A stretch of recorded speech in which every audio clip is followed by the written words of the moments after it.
You see, I think when I get up here and get angry at the New World Order and tell you how evil they are, that you've got courage and want to defeat them. That if I go ahead and lay it out, all out here, what we're really facing, you've got courage and you've got will, then you're going to get angry and stop caring. It begins with not caring about what your slack-jawed, football-watching neighbor thinks. Your head will collapse, but there's nothing in it. And you'll ask yourself. It begins with not caring what happens to your individual person. And when you have that attitude, then the enemy doesn't have anything over you anymore. Stop being gilded, domesticated garbage. Stop being weak. And when you see a threat coming down on you, deal with it. Become a human again. Stop being weak! We got a bunch of criminals coming down on us! Murdering scum! I want to get humanity awake! Welcome to God's Open. I am your host, Christopher Fisher. Today we got Sebastian back on the program. Sebastian, you want to say hi? What's up, guys? How y'all doing? So we have a good episode planned today. You, in preparation for this, read almost all of Bruce Ware's God's Lesser Glory. Now, Bruce Ware is one of the leading anti-open theists. He's one of the people who wrote the ETS documents trying to get open theism expelled from ETS on the grounds that open theism rejects inerrancy because they don't affirm his specific doctrines about the Bible. That means open theists reject inerrancy. And so very dishonest, bad faith character. But he has a few books on open theism.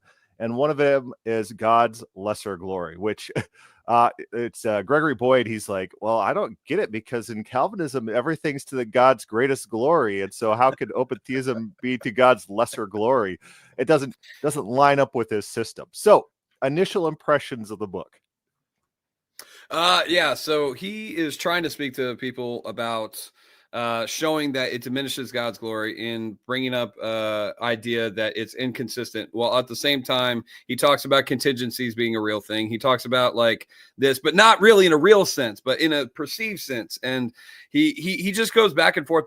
And then he says, oh, well, here's the benefits of open theism, but they're wrong because ultimately God always gets what he wants, even though he shows he regrets. And so it's just a bunch of anthropomorphism. He doesn't use that word a whole lot, but that's essentially just what he keeps on diminishing to. But I mean, yeah, no, he does argue a specific type of open theism. So some of the arguments don't necessarily land, but I enjoyed it. You know what I'm saying? Even though I just felt like his argumentation just fell flat on the ground multiple times. But yeah, no, it was bad. You enjoyed it. Yeah. Like rereading his chapter on prophecy. That's what we're going to be talking about today, because people are like, I could get into open theism, but the biggest hang up for me is prophecy. How does prophecy work? And so we're going to take Calvinist Bruce Ware's chapter of prophecy and talk about some of his ideas, his conclusions. We should probably actually also play the 2-minute open theism prophecy clip that I put together. I'll have to load that up. But so he's supposed to be the big guy attacking Calvin or attacking open theism. And so he's got some pretty specific claims about prophecy. And so I'm going to share my screen. There we go. And this is coming from God's Lesser Glory, the Diminished God of Open Theism. And so here's... All right. He starts out with, well, everyone guess in the comments. You don't have to guess in the comments, but where is someone who wants to prove that prophecy proves open theism is true? Where do they first turn? He turns to, of course, Isaiah 40 through 48. Yep. And I gotta make the text smaller so we could actually see that transaction. Isaiah text. And so I got this highlighted. The single richest and strongest portion of scriptures supporting God's knowledge of the future is Isaiah 40 through 48. But hang tight. I got another part highlighted too.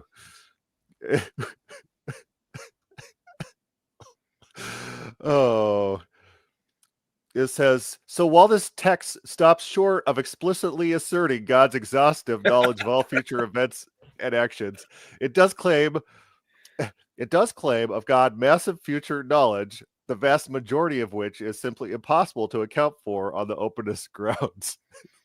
I guess I completely missed that. Wow, he just like undermined his whole point. And then just says, "Oh yeah, but they can't account for it either." The single richest and strongest portion of Scripture doesn't explicitly say the thing that they're claiming. So that's really funny. So this is pointed out in, I think it's John Sanders' book, who points to this phrase and says, "Hey, this guy admits that this text doesn't actually explicitly state anything about exhaustive foreknowledge of the future." And it doesn't. And I have a debate on Isaiah through 40 through 48, which talks about, was Isaiah or the author of this passage, were they an open theist? And of course, my opponent has to digress into saying something like, oh, he had a secret Calvinism behind the scenes when he's writing, and he wrote in very open theistic ways, but he really had this secret system. That's their argument here. Because if you read through Isaiah, God's declaring things to people in order to convince them unsuccessfully of him being the true God rather than these false gods. He's setting them up as judges, empowering them in an effort to reach them. He's declaring new things to them that have never been declared before. He explicitly states, I said these things to you in the beginning. That's when he originated to do these things, when they existed, and he could tell them to them. And so that when it happens, they knew that he's the one who did them. And so Isaiah 40 through 48 is very people-centric. It's very open theistic. It's God attempting to convince humanity that he's the one to worship rather than the false gods. And which undermines the whole thing, because he's trying to convince them. Why would you try to convince on a Calvinistic model? There is no convincing. It's already done. And failing. He fails to convince Israel throughout this. This is the whole story of the Bible. Israel means struggles with God. The whole story of the Bible is God trying and failing to reach people in various ways. And so, do you have any comments about the Isaiah text? I think people could go watch the Isaiah debate about that, but we could move on to the Jeremiah text. Yeah, not in any of those portions does it actually say he exhaustively foresees. It's all that he sets up, he does, by his wisdom, by his power, he's able to bring it about. He created ex nihilo. I think he's able to get his plans done. And that's all that we see within the text. He says he comes and does it suddenly. He doesn't say anything about, I know because I foreseen exhaustively everything that will happen. And therefore, that's why I tell you. And that's why you should trust me, because I have foresight. Not because he has, the power and the wisdom to be able to bring it to pass, and that you could trust him in any given situation at any given moment. And then Bruce Ware adds in on his own volition, because Bruce Ware could just add things to the text. He adds in, when God says he's going to do something, he'll never change his mind on that. Even if we have passages like Jeremiah that say explicitly, God will change his mind based on changing circumstances. Bruce Ware's just like, he says he's going to do it, and he's going to do it. And it gives us such safety and security, and it involves all these future free actions of human beings. And so therefore, exhaustive future knowledge of all things. Yeah, he quotes 1 Samuel 15 and actually uses that a proof text of saying God does not repent. But the problem is, in context, he just repented twice, and he even acknowledges that, but he avoids all the text of the context in the passage, where essentially he says God changed his mind from making Saul to be king forever, and therefore decided to make another person king. And that decision, he will not repent. That's the whole point. He's not going to change his mind on what he just changed his mind on. But he takes that one thing out of context, and then from that, all of a sudden, his hermeneutic he applies to every single time God changes his mind or God gets upset. It must mean what he's already established that proof text says. Instead of saying, yeah, God was going this direction, he went that direction. Nope, that's not a change of mind or change of direction at all.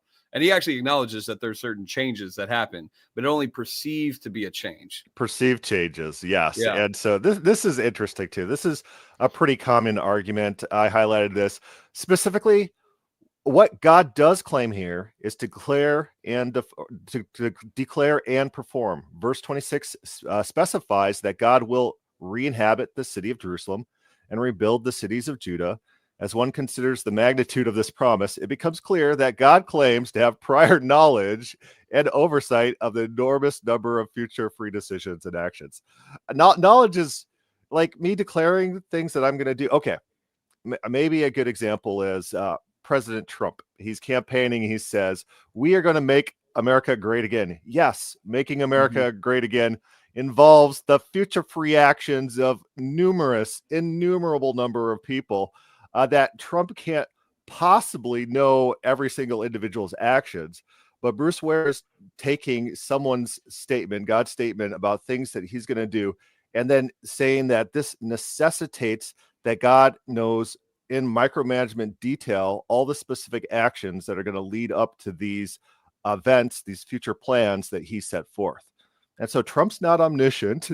FDR, when he said we're going to win World War II, he's not omniscient. And a lot of these things deal with a lot of individual actors that can't be known on some sort of intimate detail level, but the overall plan could be known. The overall plan can be accomplished.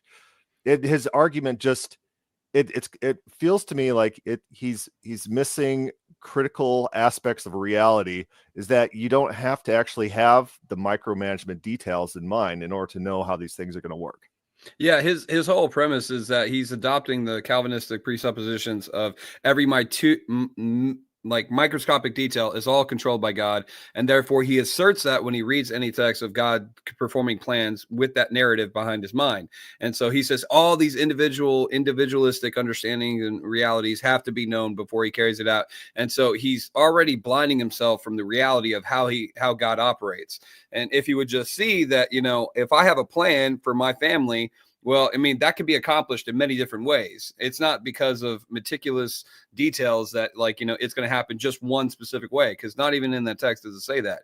Because if I say I'm going to do something, well, again, John the Baptist says, hey, if you guys aren't going to do it, God's can make out of these rocks worshipers. I mean, that goes to show God will get his will accomplished if people refuse to submit into the will of God. But he wants people to be a part of it. That's the whole calling. That's the whole reason he's reaching out to them, because he's like, hey, look, I want to prove to you that I'm God. I will declare it to you, and come reason with me. Let's talk about this. See me, prove me. Then you could trust me, because guess what? I want something better than what you see around you, and you could be a part of that. That's the whole narrative. That's the whole point. But no, it's just God's declaring things he doesn't mean. He's saying things he doesn't establish, and therefore you have to trust him, because he's saying things to people that will never be able to believe, because he's already determined that they won't believe. I mean, why waste the breath? Why waste the argument? Why waste his time? Yeah, I like when I am in debates with non-open theists, I like to put out that example of John the Baptist, where John the Baptist says, hey, you guys think that you're saved just by being Israel because God has all these promises to Israel. Well, God's smarter than you, and God can innovate solutions that you didn't conceive of in order to accomplish his plans. And so when you put that out early in a debate, then you have it to go reference back to when they say, oh, how can God do this and this and this? How can God say this in Daniel and then get that done? Well, God's smarter than you. It's like, what are you doing here? You're God's smarter than me. We don't have to come up with very detailed ways. It's not like the only other explanation is exhaustive foreknowledge or exhaustive control of all things.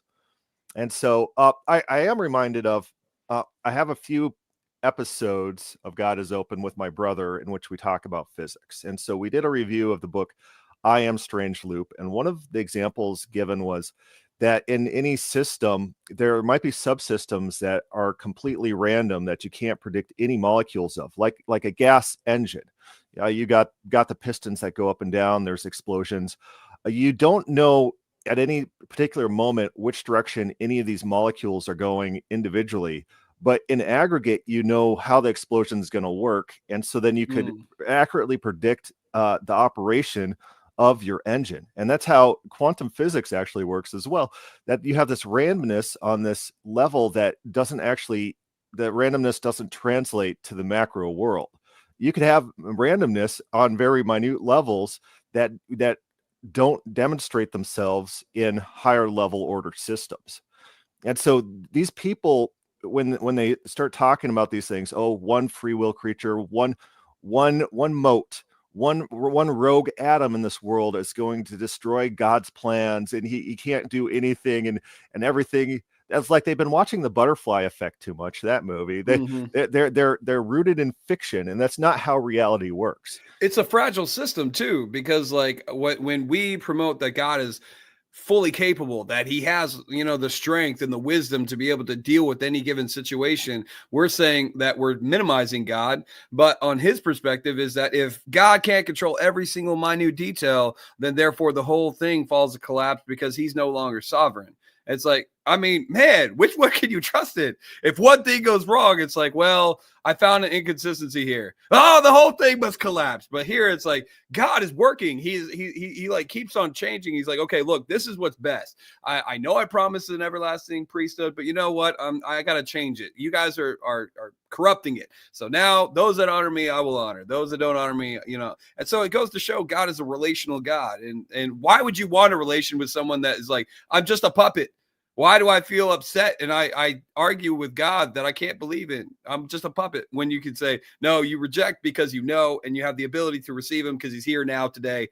What's the excuse? Like, I mean, I want to be able to talk to somebody that can talk to me back. You know what I'm saying? And he demonstrates that. That's why he goes to prove that he is God through prophecy, through the Isaiah passage. Yeah, he's trying to convince them. He's trying to convince people of some sort of fact. Like, he's not controlling these people. He could just snap his fingers and make them believe it. If that's the case, he's desperately trying to convince them of something.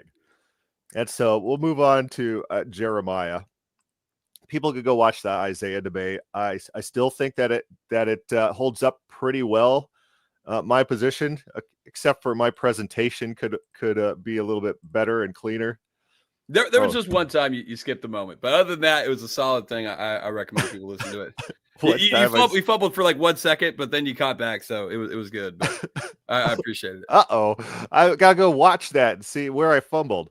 Where was it? Okay, let's see. Here's Deuteronomy. Oh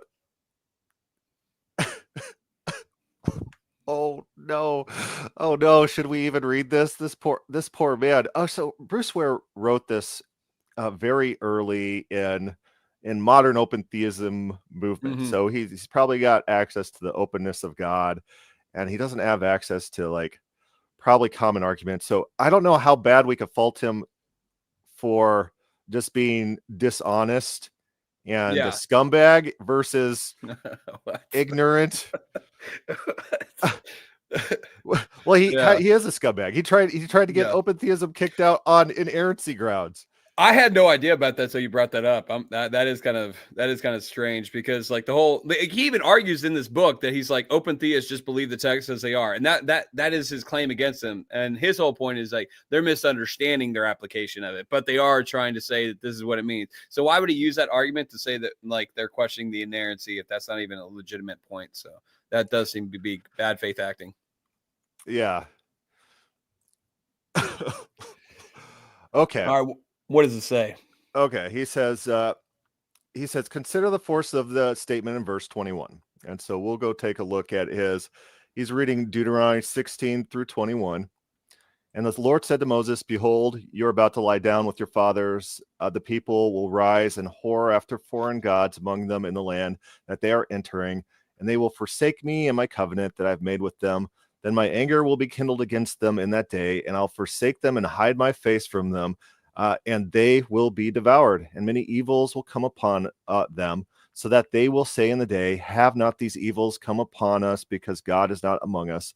And I will surely hide my face in that day because of all the evil they have done, because they have turned to other gods. Now, therefore, write this song and teach it to the people of Israel. Put it in their mouths, that this song may be a witness for me against the people of Israel. For when I have brought them into the land flowing with milk and honey, which I swore to give them to their fathers, and they have eaten and are full and grown fat, they will turn to other gods and serve them and despise me and break my covenant. And when many evils and troubles have come upon them, this song shall comfort them as a witness. For it will live unforgotten in the mouths of their offspring. For I know what they are inclined to do, even today, before I have brought them into the land I swore to give them.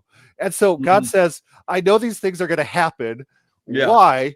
Because I can see what these people are already thinking in their hearts and what they plan to do already. And so Bruce Ware takes this as evidence for his position that God knows 4 reasons what will happen in the future. Remember, he wants ungenerated, perfect, eternal, unfalsifiable knowledge within. God can't learn from outside of himself, and God can't predict the future based on current events.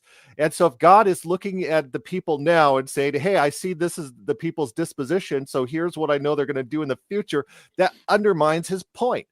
But here's what I highlighted. Consider especially the force of the concluding statement in verse 21. God says, I know their intent, which they are developing today, before I have brought them into the land which I swore. God knows their future rebellion, for he specifically predicts it with certainty in some detail before it occurs. That's the wrong takeaway. Yeah, because guess what? These people didn't actually get the land. Like these people, he said that we're going to get the land. Like if we were to just take God at his word, these fathers were supposed to inherit the land, which he acknowledges that they would, and that they would get fat and then rebel against God. But the fathers did not inherit the land at all. They were actually cut off. So that's even incorrect. Okay, yeah. So if you look at this passage, there's several things that happen like this. First of all, God knows what they're going to do in the future because he knows how they act currently. That's open theism. Second of all, the people, they don't inherit the land. God promises it to that specific generation. That generation's cut off in the wilderness, 40 years of wanderings added. They're all cut down to a man. And so the time frame of the Exodus and the wandering was extended. Third of all, let me grab the text again. What else didn't happen? Oh, yeah, that God's going to hide his face from them. If you read the Judges, what happens is God keeps being like, I'm not going to respond to your prayers. And then they instantly cry out and pray. And then God repents and shows mercy. It's like, where's the hidden face?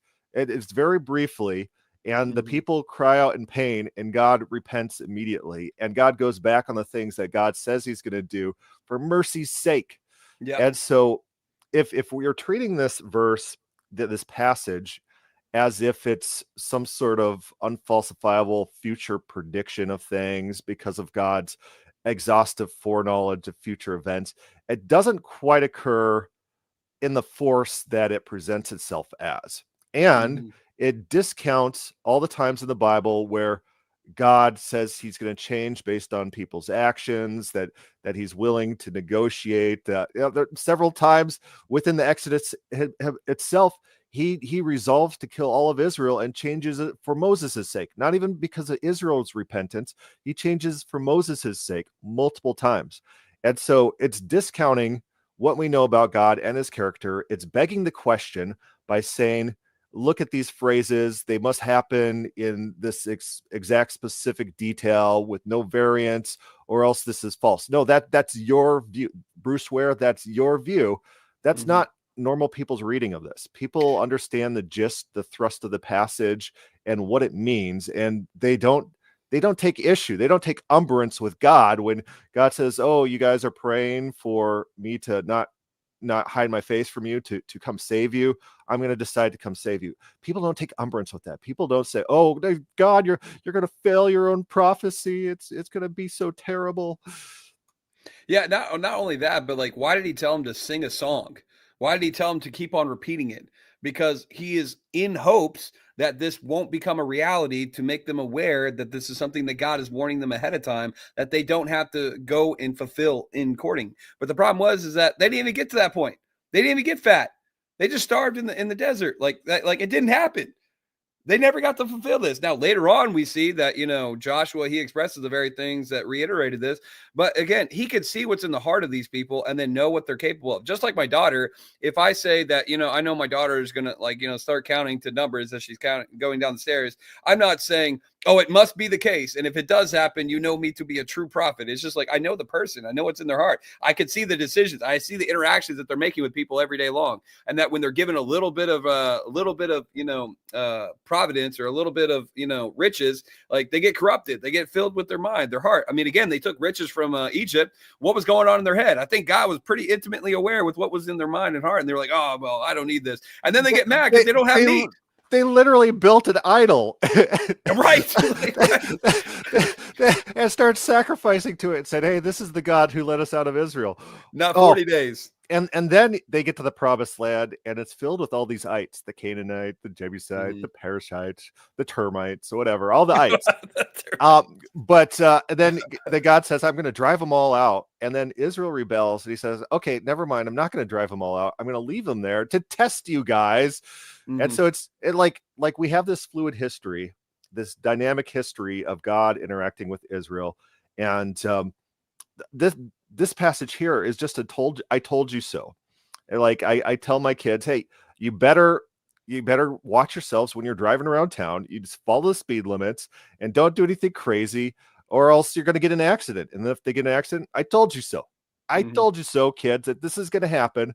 That's what's happening in Deuteronomy, is the I told you so. And when you get hurt and when bad things happen, I told you so. And you should feel bad for that. Because my dad told me growing up, he took me to a jailhouse and he says, son, if you ever break the law, I'm not going to take you out. Just know that. And then like the person at the jail, the cop, he shut the gate, just to get me to get the semblance in my mind. And he set up the example that if I wanted to carry this out, this is how he would react.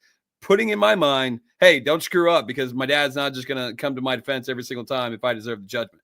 And he put that in my mind. This is what God is doing. He is saying, hey, look, listen, I am going to carry out a judgment. I'm going to stand by what is right. And if you choose to do this, this is my reaction to you. But he goes to show, again, what you were saying is that his character is mercy triumphs over judgment. He would rather be rushing to show mercy over judgment if people are willing to cry out. You know what I'm saying? He doesn't turn Jonah's dismay. Jonah didn't like it. Dang it, those Ninevites! Ah, like kill them all, God. But God shows mercy all the time, even after declaring judgment. There's hope for racists. That's what you're saying. Maybe. So Psalms 139. So if any Calvinist is out there listening and they want to debate me about, like I did my Isaiah 40 through 48 debate, I'll do a Psalms 139 debate. Did the author, who's identified as King David, of 139, was he an open theist or was he not an open theist? I will take that debate gladly. It will be fantastic. But here, Bruce Ware, he says, with great comfort, Psalms 139 gives to God's people as it extols God's intimate acquaintance with all our ways. He's very pious sounding. It's like, within this psalm, consider first the amazing claim of verse 4. Even before there's a word on my tongue, behold, O Lord, you know it all. How can one do justice to this text from the perspective that God does not know the future? How can one do justice to this text from the perspective that God does not know the future? When Psalms 139:4 declares that God knows the words we speak before we open our mouths, can this be reduced to God's informed guesses as to what we will say? If so, it simply is not true to say that God knows our words in advance. We all say surprising things, surprising sometimes even to ourselves.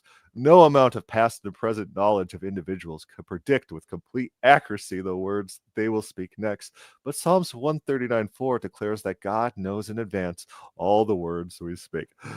Well, okay, I'll let you talk first. Yeah, so nowhere in the text does it say every single word, but he goes to show this intimate relationship with them that, again, I spend time with my wife. I know her reactions. I know that if I say a topic, she'll start saying something, and I can predict the words that she's going to say because the level of intimacy that we have between each other. But if I go off and say, oh no, like I didn't think she was going to say she doesn't want Chick-fil-A. Oh my goodness, she shocked me. Oh my goodness, she doesn't want to go to the mall. No, oh my goodness, I'm shocked. You know what I'm saying? Like if she's sick, then I could be like, okay, this is the time to ask. Oh, honey, do you want to go to the mall? And then, you know what I'm saying? She most like, oh no, it's like, oh, well, I offered it in the past. You know what I'm saying? So I can know her. I can do what's convenient for me, what's expedient to me. And I'll ask at certain times. I did ask in the past, but you did it when I was sick. And I knew that. That's why I did it. I'm just kidding. But, So I'm going to read this again. But Psalms 139:4 declares that God knows all in advance the words we speak. Objectively, it does not say that. It does not say that God knows all the words we speak before we speak it. First of all, this is King David speaking, and so it's that meme where it's like, I made this. And then the guy comes over and grabs it. And then that guy's like, I made this. Like he's taking it.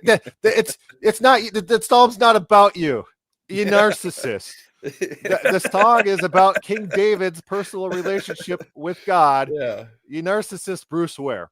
Maybe there's some general application going on, but explicitly in the text, it does not say God knows every single individual's thoughts before they say them. And so the text, look, here's what happens is like a lot of their proof text is like, they'll say, God knows all future events exhaustively. Here's a verse that says God sits in heaven and watches the world. Well, the verse itself, if you read it, it describes the mechanism by which God gains his information. And if it's sitting and watching in heaven and seeing the world, that's acquired information, and that's not information about the future whatsoever. So your verse explicitly denies your claims. And so we have that situation here too. He forgot to read his context of his own verse. To the choir master, a psalm of David. O Lord, you have searched me and known me.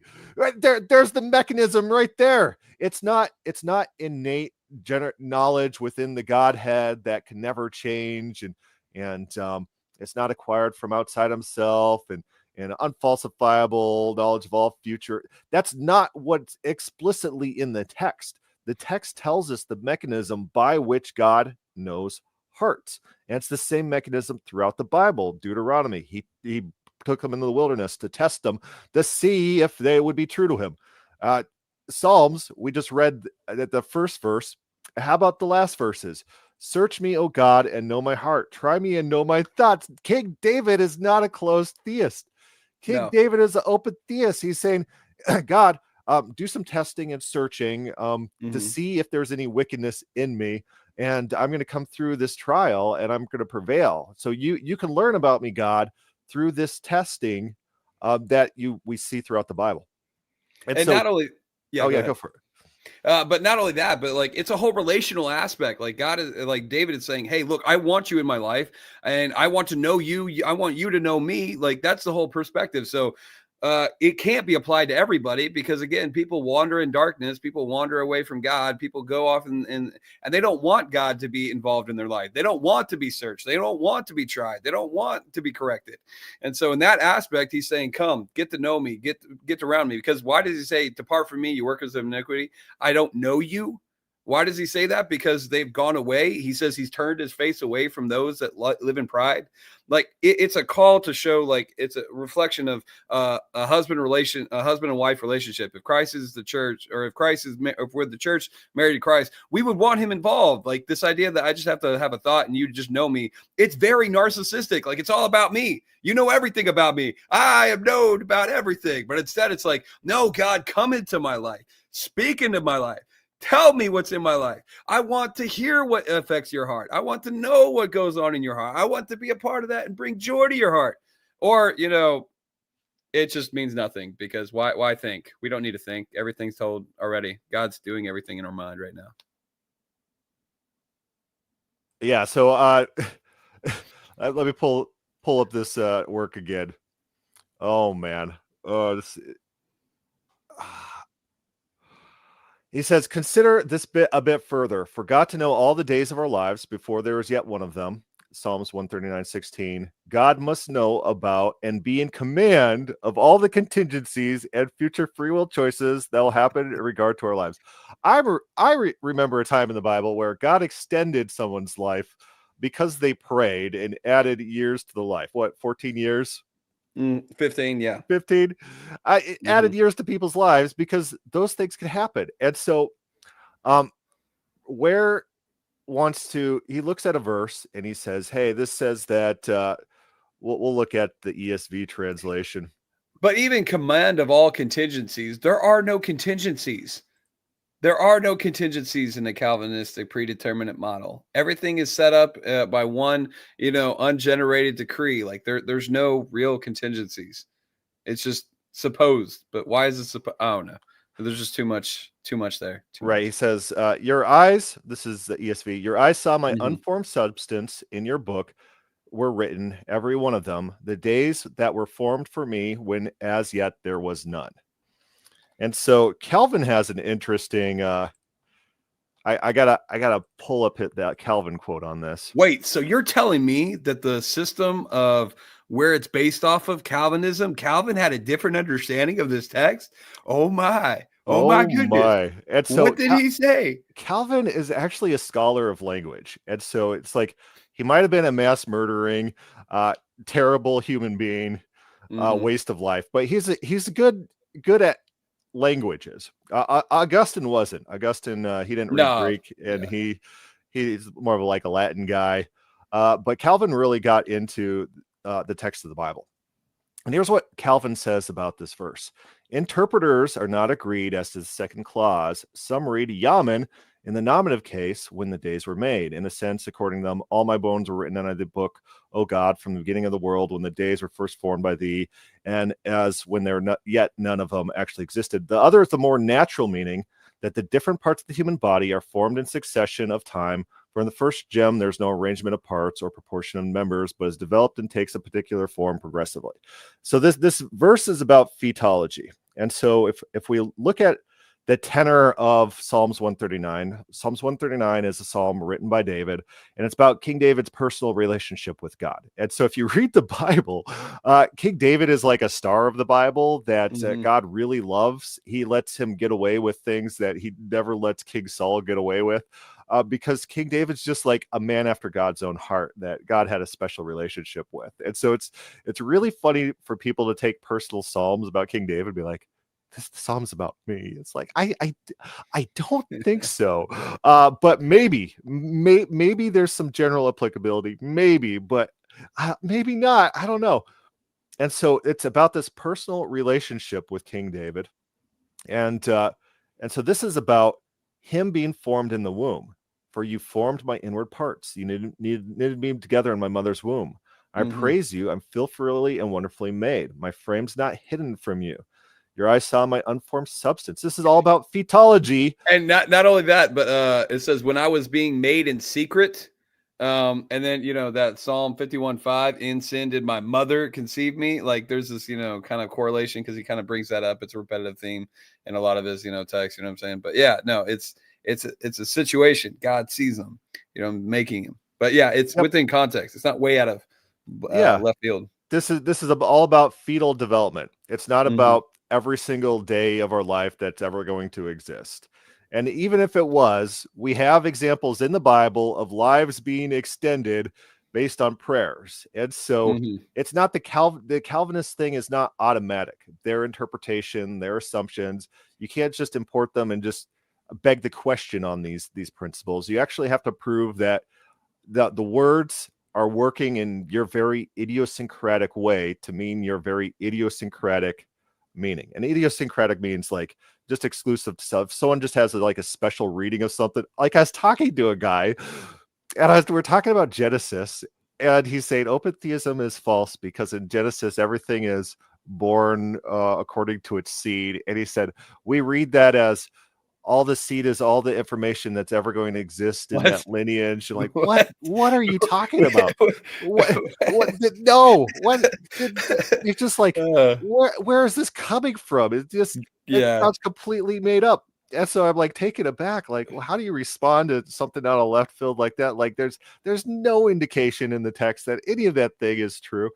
You're like, okay, it's idiosyncratic. That means it's about the person. They're reading it a very special way that's only true to themselves. It's like, well, your reading is not inherent in the text, Bruce Ware. And not only what you said, but even if the days are all numbered, like then there's a problem with Proverbs saying we could extend our life or shorten our life. You know what I'm saying? It says like if you honor your parents, you know what I'm saying, long life is promised to you. So why is that something if days are all numbered and your actions have no bearing on what is definitive to pass? And like you said, a man was said, today is the day you're going to die. Was God lying? Was God lying? I don't think he was lying.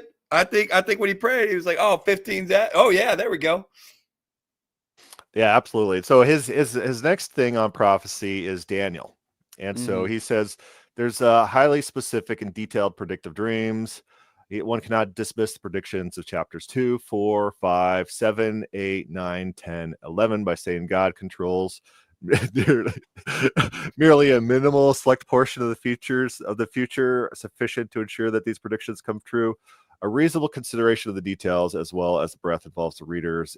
This accounting of these data facile, especially when one factors in the staggering number of future. Okay, so basically his argument is there's a lot of minor details that we encounter within the Daniel 11 prophecy, and so if very certain details are included in the prophecy, those details can't be known for certain unless all other relevant details are also known that are not specifically stated within the prophecy, in which summarizes to all things to ever exist in the future. That if God can predict certain free will actions, and he uses the example of names, and so Cyrus is named within the text, and he says if God can know these details, then he must know all details by extension, because without knowing all details, this one detail wouldn't actualize. All right, what are your thoughts on this? Well, I mean, again, like God has already established, he sets up kings, he tears them down, so he does have the right to bring about certain means. And again, if it doesn't work, Plan A, he can do Plan C, Plan D, you know what I'm saying? Things are going off in a certain direction. So if he has set in motion what he decides to do, yes, free will actions are decided. But if people are deserving judgment, he says, I can't give it to you now because the people aren't as wicked. And there it goes to show that people can, alter what God intended. He's like, I wanted to do it now, but they're not wicked enough yet. Give it a little bit, and then you can go and conquer them. Which goes to show like how he's operated within certain periods of times. And I think you have a good take on Cyrus. I watched your video on that. You want to talk about that for a minute? I do want to talk about that. Cyrus is an amazingly interesting historical figure whose birth was prophesied by pagan prophets. His father, his grandfather tried to kill him because there was prophecies and dreams foretelling that he's going to overthrow his grandfather and things like that. He had what appears to be a lot of divine interaction and interference or control or some sort of divine protection, things like that going in his life to put him in a special place at a specific point of time. And so everyone should go watch that King Cyrus video. It's like these things are not known by people who read the Bible and just see the name. Oh, Cyrus, that's just a king's name. He's just like a normal king who rose to power through normal mechanisms. No, he's not. But that wasn't even his name. That was the most shocking thing to me, is that his original name wasn't Cyrus, but that he was later on named Cyrus. I think that's what stuck out to me when I watched that video. I was like, oh, yeah, so God can make a name that, gets appointed to him if indeed that's what he's already set up as. Yeah, so it's very interesting. King Cyrus is a very unique case, and it appears that he had some sort of divine agency within his life since he was born. But Daniel's interesting as well. I'm going to pull up the Biblical Word Commentary by John Goldengate on this, which talks about Daniel 11 or Daniel 10. Daniel 10. We're going to pull that over here, and it's very small text. Try to make it bigger somehow. How do I make a text bigger in this program? I'll just read it. So what he talks about is that within the chapter, all these details are occurring and actualizing per the description. But as soon as you get to verse 40, then it falls apart.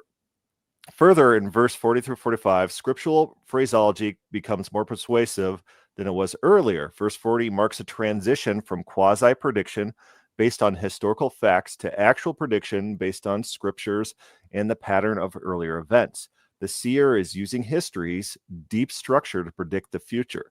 These verses then are not predictions in the sense of simply anticipatory announcement of fixed future events.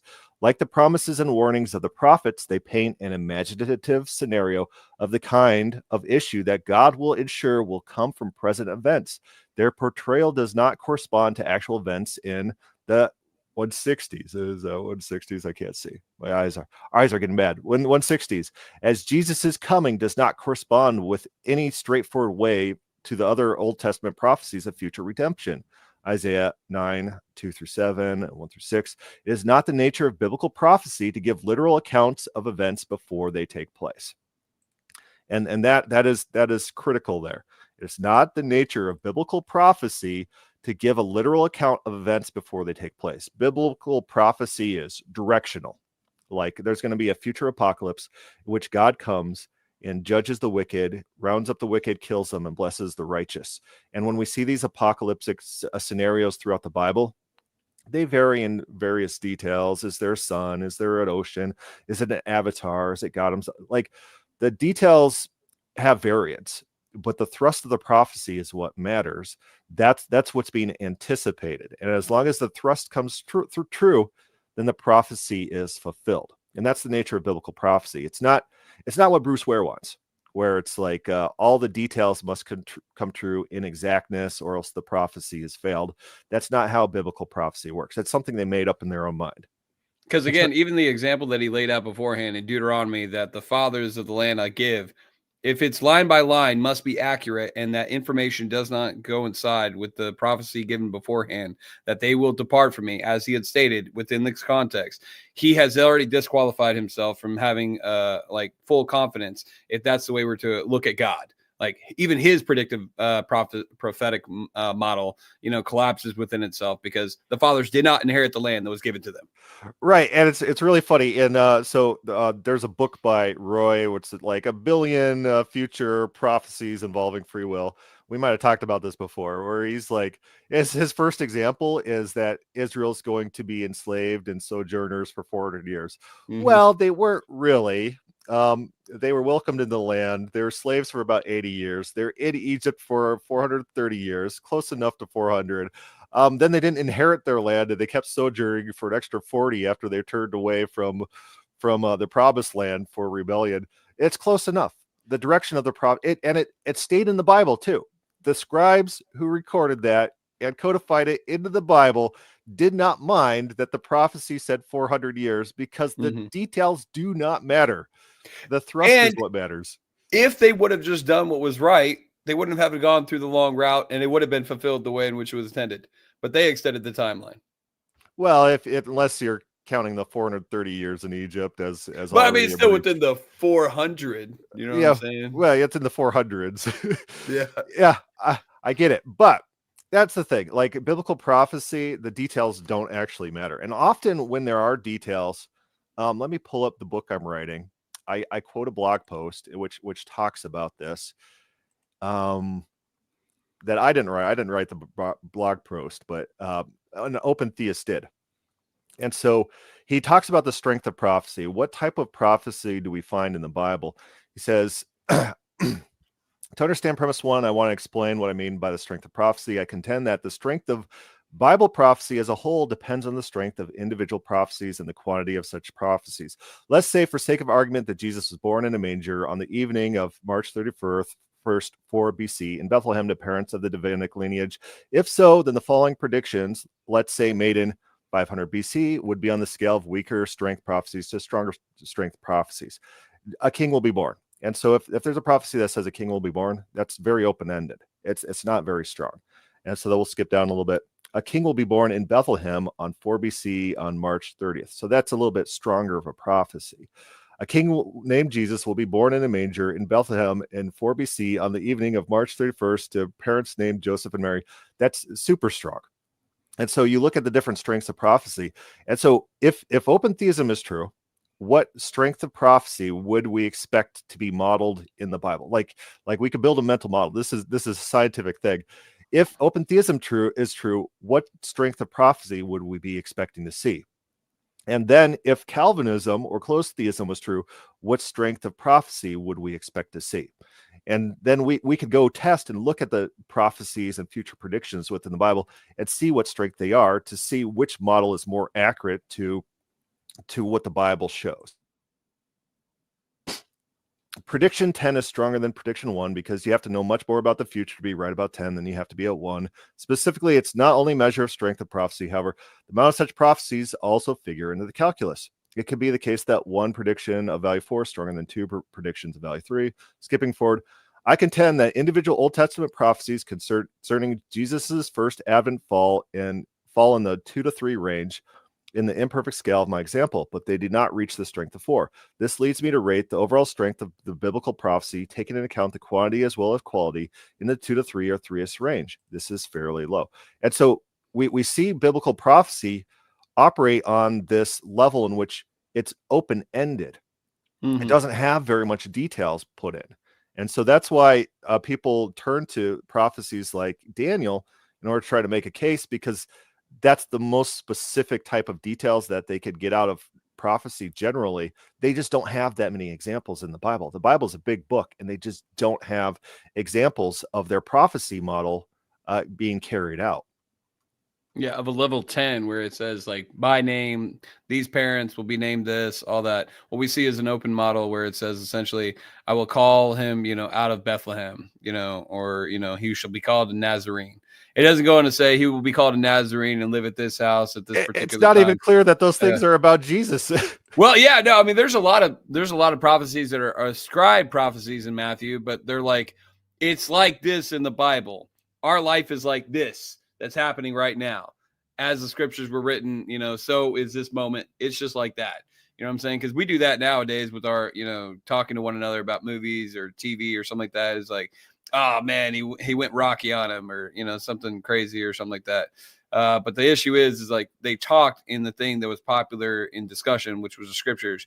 And so it didn't make a lot of sense. And it also kind of testified that their minds were in the place of the word of God. And so they would keep on seeing these, correlations. And be like, oh, it happened just like this.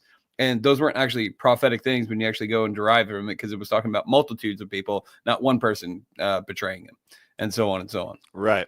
And so he turns to Daniel 11. He says, Daniel 11 contains by itself an amazing array of instances in which God predicts and hence foreknows many future events and many future free creaturely actions. This is Bruce Ware talking.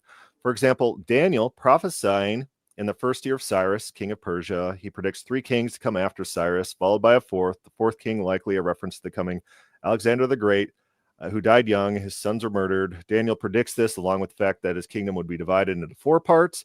Amazingly, as history unfolds, Alexander's 4 generals vie for control. Moving forward, specific focus given to the despicable reign of Antiochus IV Epiphanes, an unrightful heir to the throne. And so this is interesting. There are very specific details found within Daniel 11, which makes scholars tend to think that Daniel 11 was written at the time of Antiochus, and not before. I think Michael Heiser might take this position. I don't know if I'm quoting him right, but Michael Heiser points out that people writing in the tradition of a prophet can actually ascribe the name to the prophet. So Deuteronomy, Isaiah, there's evidence within Isaiah 40 through 48 that it's not written by actual Isaiah, but by prophets in the Isaiah position. And so it's included in Isaiah scrolls. God's declaring to the people in Isaiah new things that he never before declared. So it's not Isaiah writing hundreds of years before declaring new things to people who exist at a later date. That doesn't work. It's prophets in the Isaiah tradition. And so Daniel's apocalyptic literature. And so very easily, this could have been written at the time of the Maccabees. And that's why within Daniel 11, everything falls apart at verse 40, where it goes from historical events to quasi-historical events of an imaginative future which did not materialize. There was no apocalyptic event that materialized to fulfill those later events. Your thoughts? Yeah, I mean, yeah, no, I don't know that I ascribe to the whole Isaiah, different writers. I've heard the argument. As far as like when it goes into Daniel, I got to look into it more. I do uphold into a certain understanding that God is able to establish kings and thrones. And like he did say to Israel beforehand, he's like, you will take this land, but not yet, because they're not wicked enough. So he can have future plans for certain providences, but he does interact with a certain time. So I don't know how that would work within my model. I'll just be frank with you. I don't have clarity as far as I am looking into like different God people's perspectives. can do things. Yeah, I mean that's essentially what I'm establishing. Like he can say I'm going to do this and then bring it to pass, just like Isaiah says.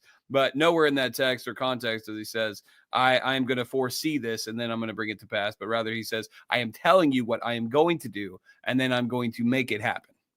Yeah, so I had said previously, like probably the best evidence, like if I was a Calvinist or closed theist, I'd be turning to Daniel 11 and trying to base my arguments about the things that happen within the chapter about God's knowledge of future details. But the thing is that I had said this, and I went on in this debate, and it was about, is open theism biblical? And open theism is the rejection of the closed theism idea that God's knowledge is eternal, ungenerated, simple knowledge that's unfalsifiable of exhaustively all things, and it's non-discursive. And so my opponent knew that I thought Daniel 11 was the strongest argument. So he introduced that into the debate. And so in the cross exam, I'm like, okay, how does Daniel 11 prove ungenerated, unfalsifiable, non-discursive, eternal, exhaustive foreknowledge of all things? And it's like he didn't know how to get from one place to the other. All it proves at most is that certain things in the future were known by God, maybe possibly in a fatalistic or deterministic sense, but not all things exhaustively, and not this knowledge that doesn't ever occur to God from outside himself non-discursively. You see God planning, you see God doing things. In Daniel, you have Daniel going to visit God in his throne room. This is not closed theism. This is not what these people believe. And so they might have, I talk about this in my book. I think I go over Daniel 11 within the God is Open, examining the open theism of the biblical authors. And that is worth taking a look at for anyone who wants a lot of details about how I think this operates. But I think these people think there's deep structures of time. Like the author of Daniel, even if he's living after the time of Daniel, he's portraying a God who knows these future details before these future details happen, these specific movements of national armies and their specific reigns. And so in some sense, this is being portrayed, whereas God has his fingers in history controlling the deep structures, and things are brought to some sort of conclusion. And that actually might also be in my new book, God is Open, the Hellenization of Christianity, part 1, where I talk about the deep structures. And I think there's a section there on Daniel. So if anyone wants to go read that. And so I think ancient Israel had this idea that there were timelines, or there's currents in history that push towards certain conclusions. Like, go ahead. Go ahead. Yeah, so I mean, again, like if God has plans, what he's going to do, and he sees like nations, sometimes like, he stores up judgment and then he finally carries it out. Like, again, how long did he warn Isaiah, or how long did he warn the nation of Israel that he's going to wipe them out? He's like, please stop, generation after generation after generation. He's like, I'm going to have to judge you guys. I'm sending multiple major prophets your way. Please heed my warning. And then finally it comes. And it was something that was in the mind of God the whole time, that he wanted to prevent, that he wanted to delay, but he saw the inevitable conclusion that he would have to carry it out. And so when he said in the beginning he was going to carry these things out, he did, but not because he wanted to, but because he was trying to delay. He was trying to prevent it. He was trying to do all these things. And so God can have plans for nations. And so I don't see that being an issue. And like, when it comes to like, certain nations, again, it is his world, you know what I'm saying? The structured powers of political authority are, I think, a little bit different than individualistic salvation. And that's where it gets into a problematic stance, is like when you're comparing like, whole nations, what God intends to do with them compared to individual people. I don't think that those are always the same thing. And it's not because, again, he foresees what is going to happen as much as he knows and is aware of who they are and what response he's going to give certain groups of people because of how he determines what needs to be done according to his will and his plans. Yeah, so I lost my train of thought. What was I going to say? I was going to say, Oh man, I just lost it. My bad. Oh, My bad. I was gonna talk about Samuel. And so Samuel, Mhm. he's raised from the dead, witch of Endor. And Saul asks him, what's going to happen in the future? How is this going to go? And he says, I see you and all your sons are killed on the battlefield. And so there seems to be something driving to that conclusion that that thing's going to happen, like King Ahab as well, where King Ahab tried to avert his death by switching armor with someone, but then he's killed by a stray or a random arrow. It's like there seems to be trajectories of events that people seem to be able to tap into. I got a really funny story on that. So I had this we'll call him a friend who's an atheist, and we're all sitting at this table together. Is me and a couple girls and this other guy, and this just happened like a couple months ago. It's so funny. He's this atheist who's always making these comments. He's a Reddit atheist, which got the worst. Like he's a Reddit mod. And so he's always making these negative comments towards like religion and things like that. And so he made this comment about me being religious. And I turned to the girl who's right in front of me at the table. And I said, have you ever had dreams about the future, which came true? And then her eyes get really wide. And she starts talking about how like this, I don't know. I didn't know any of these people's backstories or anything. Her eyes get real wide. She's like, I had a dream my grandpa was going to die. And, I woke up and I went to my mom. I said, hey, Mom, we need to call him. We need to talk to him. We need to do all this stuff. And the mom's like, no, we're going to see them next week. It'll be okay. And then he like died the next day. And then the girl sitting kitty corner to me, her eyes, she's just chomping at the bit to jump in there. And she starts talking about how her mom had dreamed of the deaths of several of her siblings. And her mom would keep having these dreams until she prayed to God to take the dreams away. And now she doesn't have those dreams anymore. And then she started talking about how when she was a kid, how her aunt was doing black magic healings of people to heal their bodies. And so the whole time this atheist Reddit guy is just like sitting there like I didn't know any of these people's backstories, but his whole worldview was just like put in this shock situation where he's forced to listen to these people fanatically tell him about their real world supernatural experiences that it's not explained. It is Reddit atheism, and he's just sitting there just huffy and pouty, like he can't say anything to it. If he's going to try to undermine these people, that's not going to look very good on him. It was just the funniest thing ever. He was just I couldn't have planned it any better if it ever happened. It was the funniest thing. He was so huffy. But anyway, long story short, I think there's trajectory in history. There's an arrow of history, but it doesn't mean everything's fated. That everything must happen in a certain way, or it's unavoidable. God changes his mind throughout the Bible. God averts people's death. You pray to God, he can extend your life. These types of things. The second coming. Oh, go ahead. I'm reminded of there was a black woman that was like crying on a plane like years ago saying Jesus, Jesus, and then they kicked her off the plane only for them to like land it and then look and examine the plane to find out that there could have been a critical issue that could have been the destruction of a lot of people. And so it goes to show sometimes people can be aware of something and there are natural consequences of the course of actions that will unfold in time if not delayed or departed from. And God is supernatural. Again, he created ex nihilo, so he can heal something inside somebody's body that is going to, have a certain time of death. You know what I'm saying? So if your grandpa is going to die or something like that, and you do pray, you can change God's mind. He can, put a touch of healing on him. I mean, I know you're familiar with healing. I've had healing in my life. It doesn't seem to be as, as like solid for some people, but for me, man, I know God heals. So if you have issues, man, pray with all your heart. And if he doesn't heal you, well, keep praying, keep trying. Cause it does make a difference. Absolutely. And so I don't see Daniel 10 as strong evidence for ungenerated, non-discursive, eternal, simple, non-propositional, inherent knowledge of all events, past, present, future within God. It's just not there. It's a huge leap. It's one example where what is told about does come to pass. Like if you want to use it that way, but then if you come on the whole, like again, the Deuteronomy example, he says that didn't come to pass. This is an example where God says something's going to happen. It does come to pass. So if your system can't ever allow it to ever be incorrect, then you already have an issue.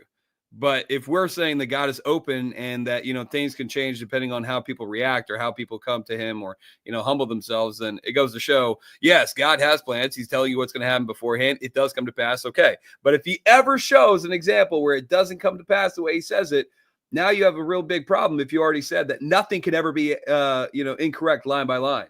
But we're saying, no, God is free to be impacted. In the ETS papers, when Bruce Ware is trying to get open theism thrown out, John Sanders points this out. He says, you guys admit there's conditional prophecies throughout the Bible. And so, but then you say that we can't say the prophecies which came true also were conditional. It's like you guys want your cake and to eat it too. It's not a consistent standard.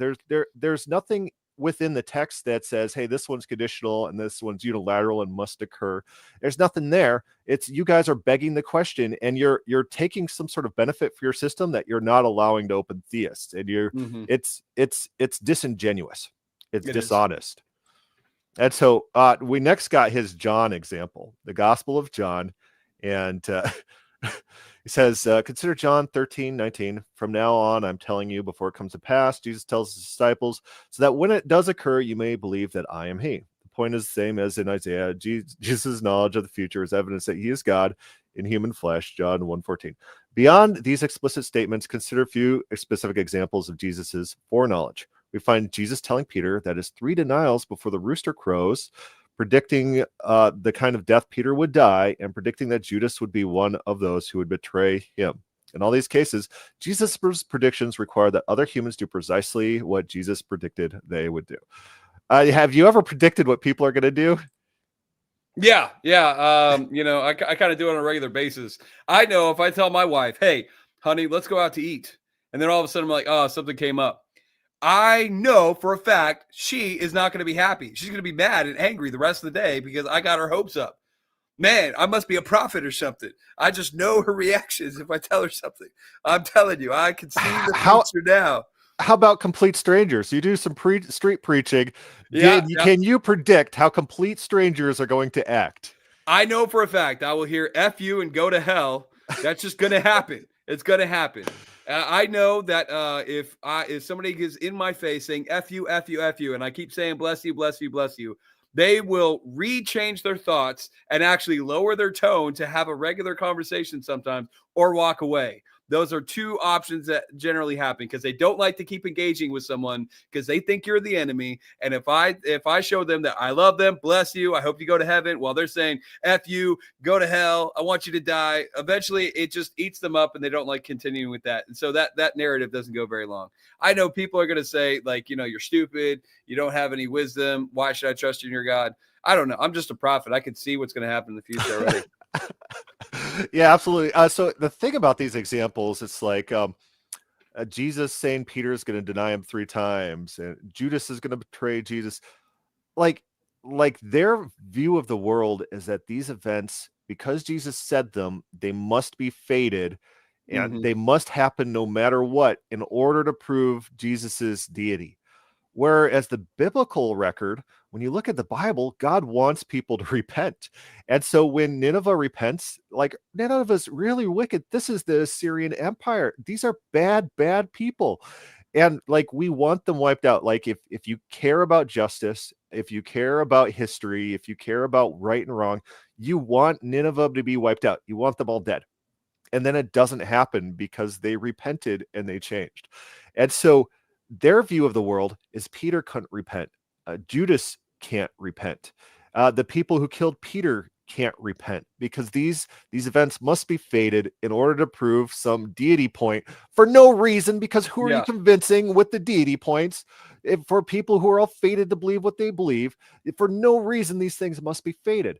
But the biblical model is that people can change, and it's okay if the prophecy fails, if the people change, and if the people are saved. If Judas repented, if Peter repented and claimed God, like it might not even be put in the Bible, these prophecies, these warnings. And if it was, it would be celebrated like people celebrate Nineveh's repentance.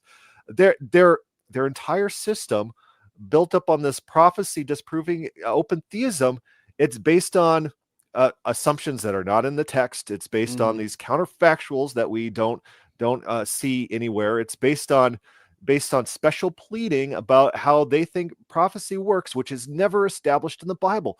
When the Bible talks about how prophecy works, it talks about it in an open theistic sense, where God declares against people, God declares against nations, and if they change, he's not going to do the thing that he said he was going to do.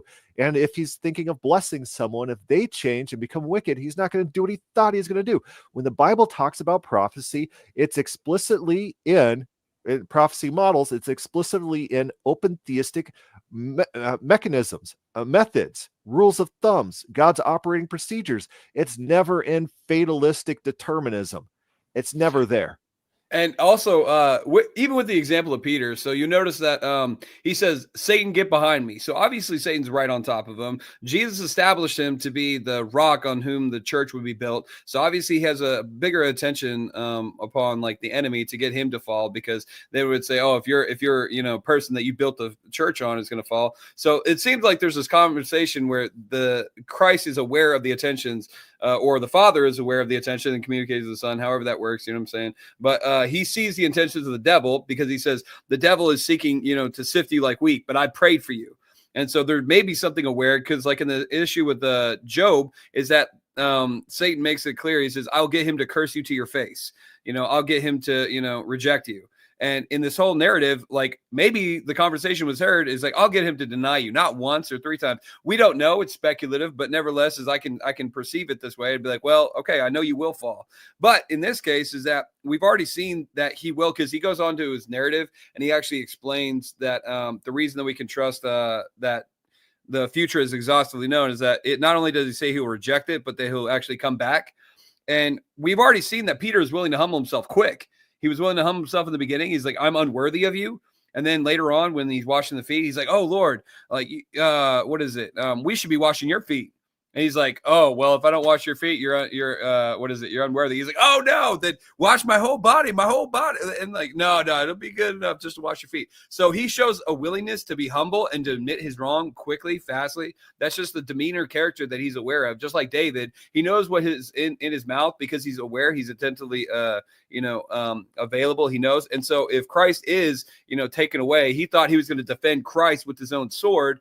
And so you see the demeanor that he's like, oh, I'll protect him before he dies. But now that he is taken up, he would actually know how his heart would respond.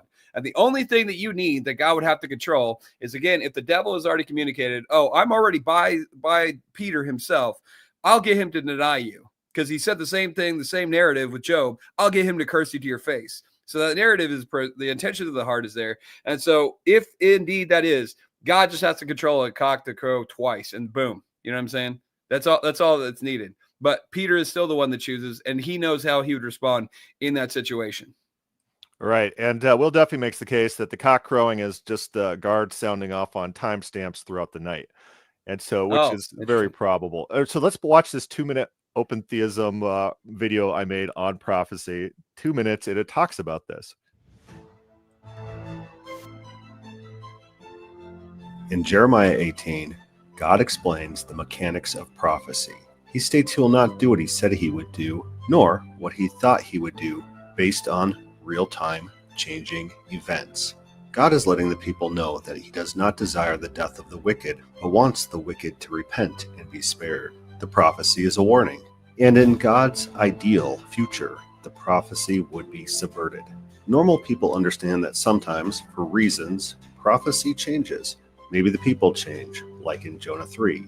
Maybe an individual asks God to change, like in Exodus 32.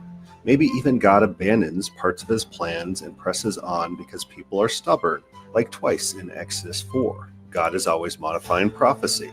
If prophecy is God's plans, then of course they will change based on unfolding circumstances. God will still accomplish his plans. He has the power to make his plans a reality. Modern theologians have a completely different idea of the mechanics of prophecy.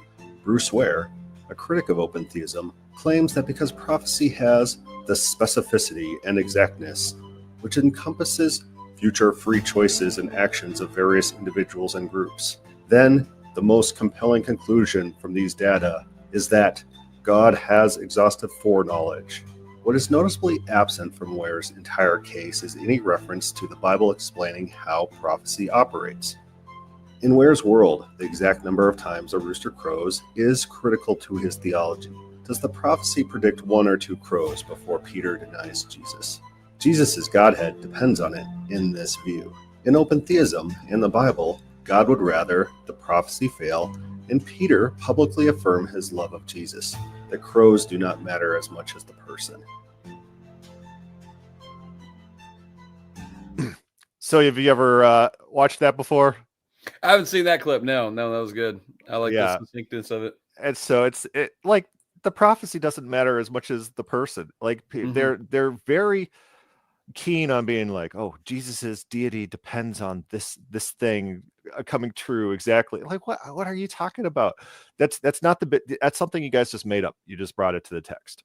Yeah, I also hear like Alex O'Connor bringing that up against Christians, like when he talks to them, that God changes his mind, and he brings it up. Most Christians that he debates don't actually engage with that argumentation because they don't even aware that he's actually calling something out. Because if you allow the scriptures to speak for themselves, and so yeah, God doesn't have a problem changing his mind. You know what I'm saying? Because it's relational. Because it is a person that we're talking about. It's a group of people that is being talked about. And when you devoid this of it, all it is about like God knows everything. And so he's saying this only for the benefit of people not to really pay attention because it doesn't really matter. And so he's just wasting his breath and his like, why use all the pages of the Bible? Just say God's going to do everything. The end. All right. Let's see what Ware's next argument is. Jeremiah 18. Oh man, he does a horrible job at this. Horrible. I remember coming across this and being like, what?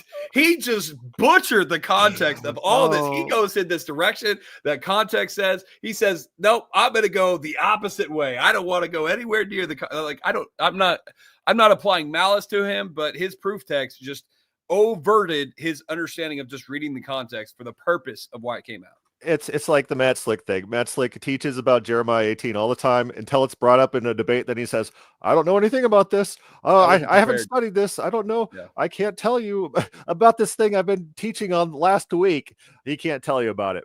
But here's Bruce Ware. And so Bruce Ware's answering open theist objections to prophecy or open theistic model of prophecy.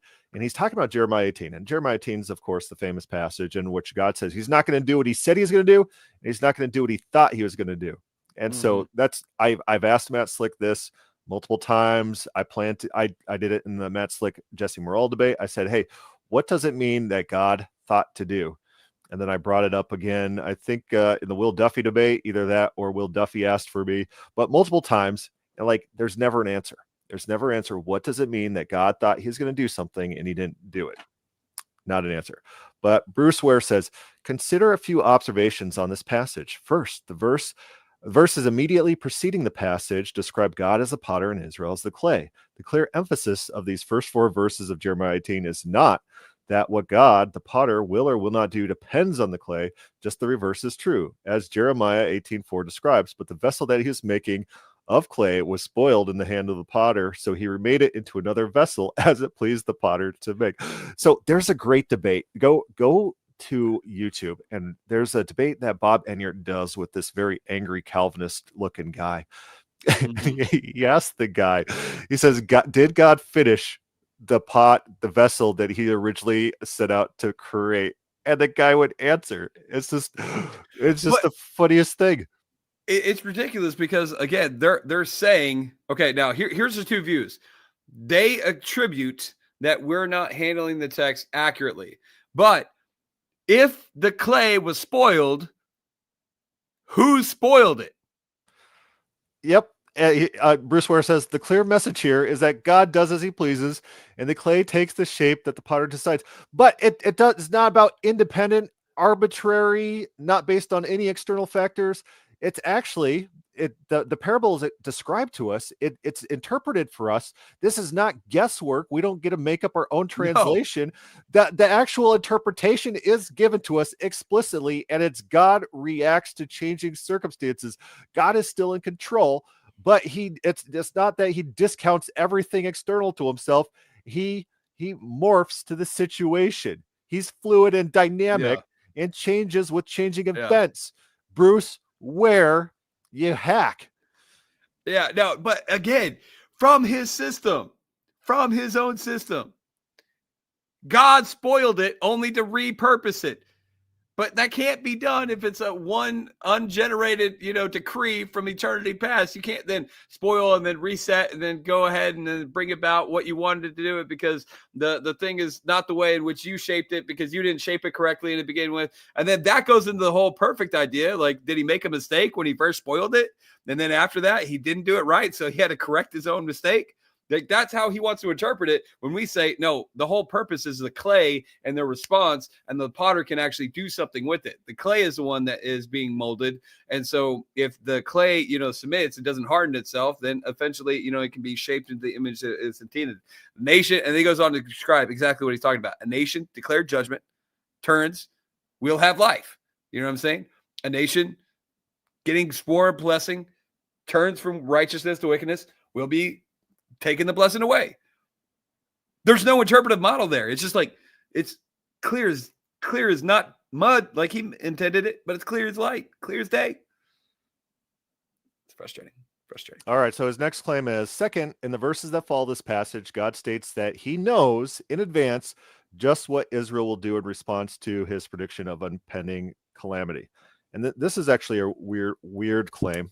And here's the text that he quotes. Thus says the Lord, behold, I am fashioning calamity against you and devising a plan against you. I'll turn back each of you from his evil way and reform your ways and deeds. But they will say, it is hopeless, for we are going to follow our own plans, and each of us will act according to the stubbornness of his evil hearts. And so he says, oddly enough, for open theists, in the very next text they appeal to most regularly to support the idea that God does not know how people will act, and so his prophecies must be alterable, depend on what unfolds. Here, in fact, God declares that he knows exactly what the people will do, despite his warnings of judgment. And so the text read very weird to me. And so I pulled up the Jeremiah text, and it's not clear in Jeremiah 18 where God stops talking and other things start happening. So I said, this has got to be a translation issue. That somebody's made a judgment call in translation of this. And that's actually exactly what happened. But they say, so Jeremiah 18:12 in the ESV, it still has it as a quote from God. But when you pull it up in Word Biblical Commentary, I'm going to try to pull it up real quick. In Word Biblical Commentary, it's translated differently. It says, I got to make the text bigger. Thus says the Lord, behold, I'm about to form out of the clay against you evil, and I'm about to propose against you a plan. Pray, turn each from you from your evil way and make good your ways and your deeds. Then they said, it's hopeless because we continue to go after our thoughts. We continue to each according to the stubbornness of his or her own evil heart.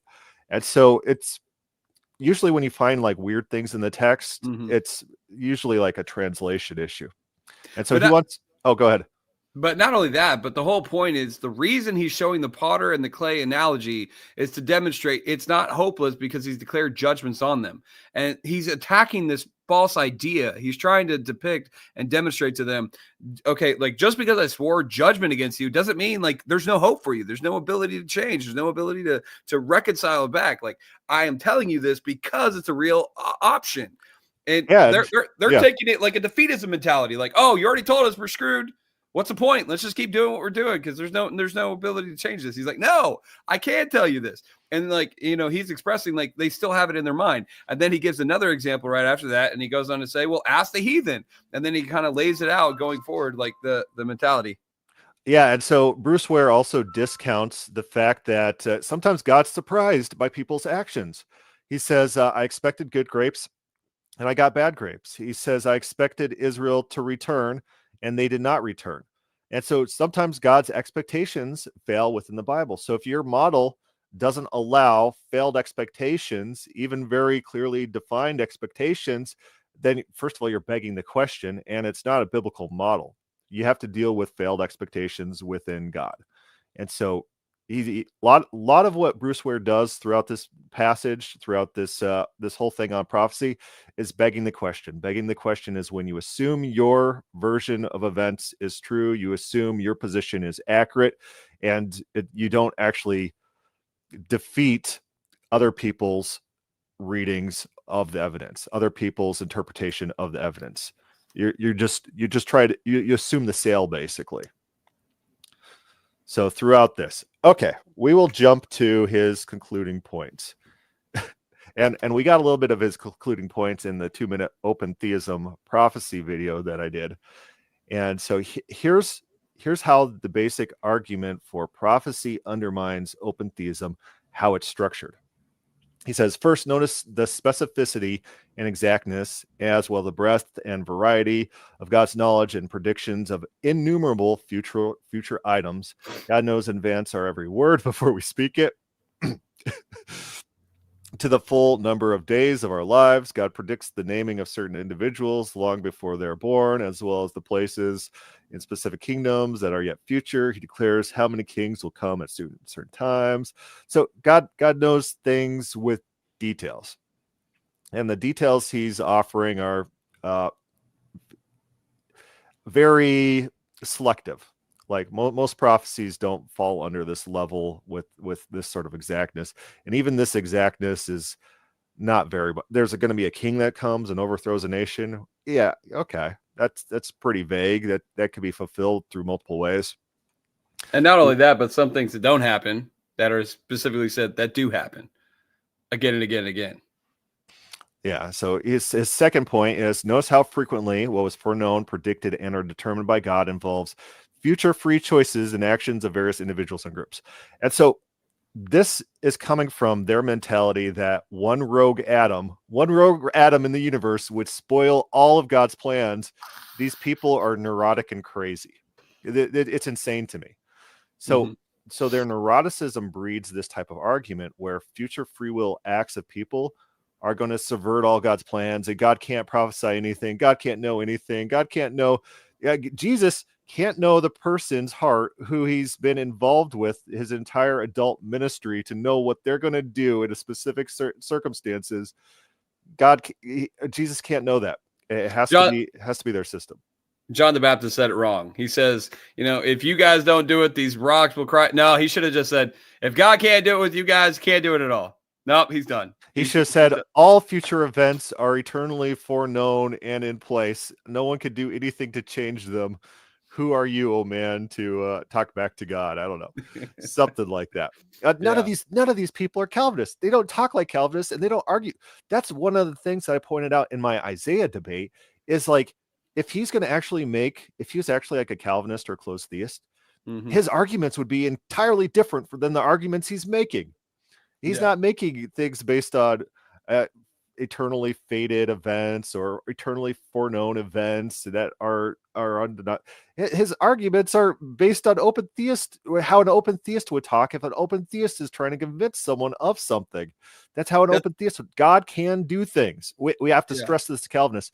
They don't believe God can do things. They do not believe God has potency. They don't believe that God can make roosters crow. They don't believe it. Yeah, and that's what I appreciate about when I asked you in what is it, like a year ago, I said, what would be your definition of open theism? And you just said, oh, it just means simply God is free to choose. And I was like, man, that's a great, perfect example, because the other opposite is true, is that God is not free to choose because everything is already decreed and there is no ability to change otherwise. But when we see throughout the scriptures, do you see a God that's able to choose, able to decide differently, able to, go forward or go back or, decide to establish, but his character is never compromised. We trust him because of who he is. We trust him that he will establish righteousness, but he has mercy in the back of his head of how he wants to settle these things out. But he's just, you know what I'm saying? But his mercy is what kind of carries out his justice. And it's like, it's because he chooses. Yeah. I'm glad I can come to God and he hears me. Like he listens. Yeah. Like, Calvinists think that God is impotent, that God is unable to do things. God is unable to work with people. Time and time in the Bible, we see God getting his plans done despite human actions, despite Israel entirely rebelling against him, God wanting to cut off all of Israel. He still made a people through Israel. There's ups and downs. He's getting it done. It's God. God can do things. God has power to do things. God sends angels to kill armies. God is a mover and shaker. He sends bad dreams to kill entire invading. God can do things. The Calvinists think that God is impotent. They say, if my model is not true, nothing God says could ever come true. God is powerless. He's weak. He's nothing. These people have a low view of God. And they don't perceive it because, like, again, I think it was great what Tim Barber said. It's like, I'm not a necessary being, but if God has preordained everything that ever happened, I am a necessary being. And we're accused of having a man-centered theology. And I'm like, I'm not even important. I'm not important. I didn't have to exist. I'm grateful for the gift he gave me. Like, and so I want to have time with it because I know I don't deserve this fellowship. I'm grateful for it. Like, but from that perspective, oh, he had to, and therefore this is a requirement and a necessity. And yeah, no, he's no different from a rock. But there are definitely inconsistent Calvinists. And I say, if you're listening to this and you're praying to God to change things, keep it up because you can make a difference in your prayers. Keep it up. Right. And I just think about Job's friends. God was going to kill all of Job's friends for their Calvinistic outlook on life, in which they thought all these things were happening as sort of some sort of divine punishment against Job. And it's a system of retributive justice, and Job was evil. And this is how their Calvinist view, outlook on the world, God was going to kill them all for this. And so these Calvinists, when they're defaming God, portraying him as powerless, weak, inept, and untrustworthy, it's like they should be really careful with these sort of accusations, because that if God's willing to kill Job's friends over what Job's friends said, how much more these Calvinists? There was a Muslim that said there's actually one friend that was never rebuked. I didn't notice that until later. I was like, the wow. late addition to the text, Elihu. Yeah. Okay. But yeah, he's undermined. He's acting as a foil character. So David Kleins is the resident scholar on Job. So everyone should go pick up his biblical word commentary on Job, and then his papers on academia.edu, all about Job, that talks about all these things.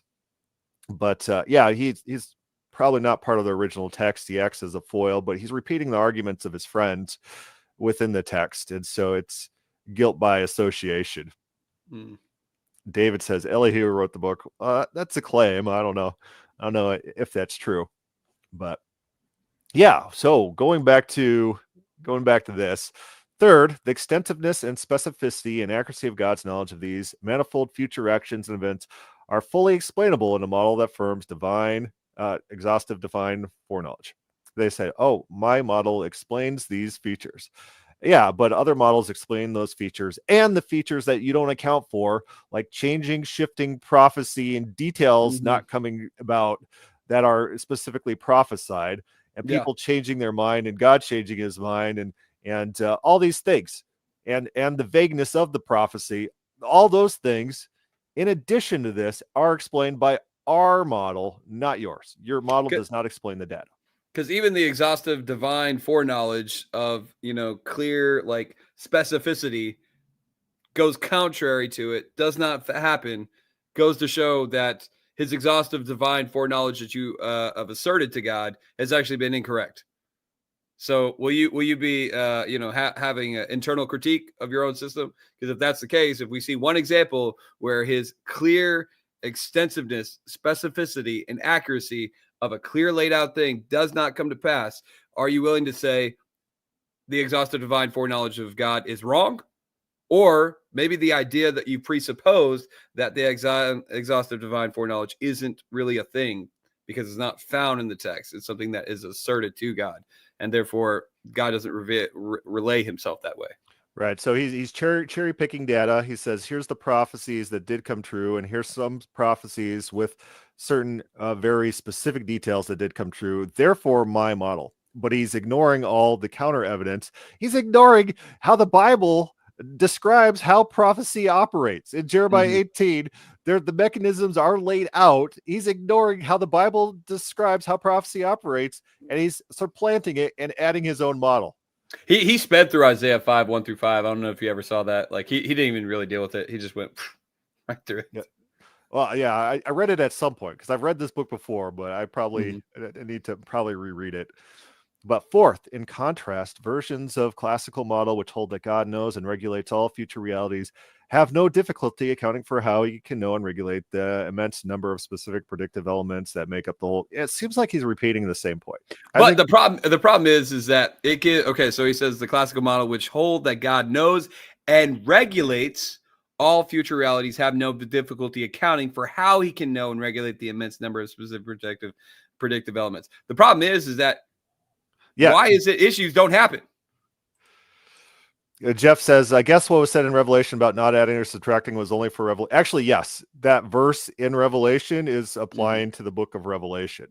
And so you're probably misreading Revelation if you think that's about like the whole Bible or something like that. That doesn't even make any sense. But the idea in these apocalyptic texts was there's a lot of, when Revelation was written, you had a lot of competing revelations that are going around. You got the apocalypse of Peter, and there's competing accounts of the apocalypse.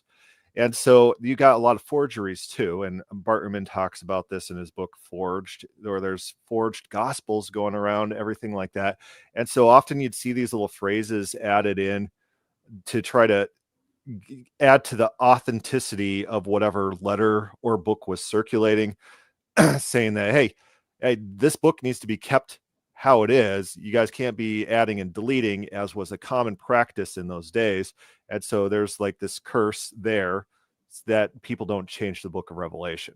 And so, yeah, these letters circulated independently and not in the Bible form that we see today. And so, yeah, Jeff, the Revelation passage is about the book of Revelation. Yeah, I mean, I don't know that I agree with the statement, because I think he's talking about the Job account that you were saying earlier. So I don't know if I agree with it, but I'm willing to look up arguments differing on that.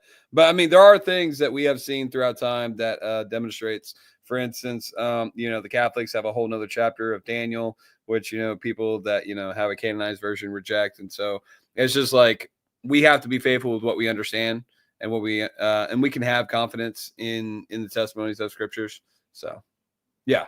I see that. I'm relating to this to Job. Yeah. So I don't subscribe to that opinion, but I'm willing to hear the argument. The Bible had to be compiled at some point, Jeff. Yes. And so you gotta figure that out with your weird reading of Revelation. It had to be compiled and edited by someone.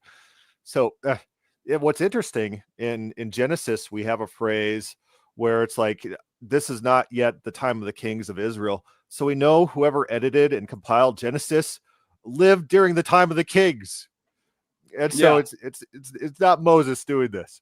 Yeah, that's why I think it's like really 4,400 years, because I don't think that people did not ever have a sense of writing. You know what I'm saying? I think that I mean, if they were directly from God, you know what I'm saying, I would think that very shortly after that, because they made musical instruments, they made all this other stuff. So very shortly, when you look at the genealogy and express that, so I believe that there was writing earlier on. But how that came about, I mean, it's all speculative. We don't know exactly how it came about. But yeah, obviously the testimony of Abraham had to be told about.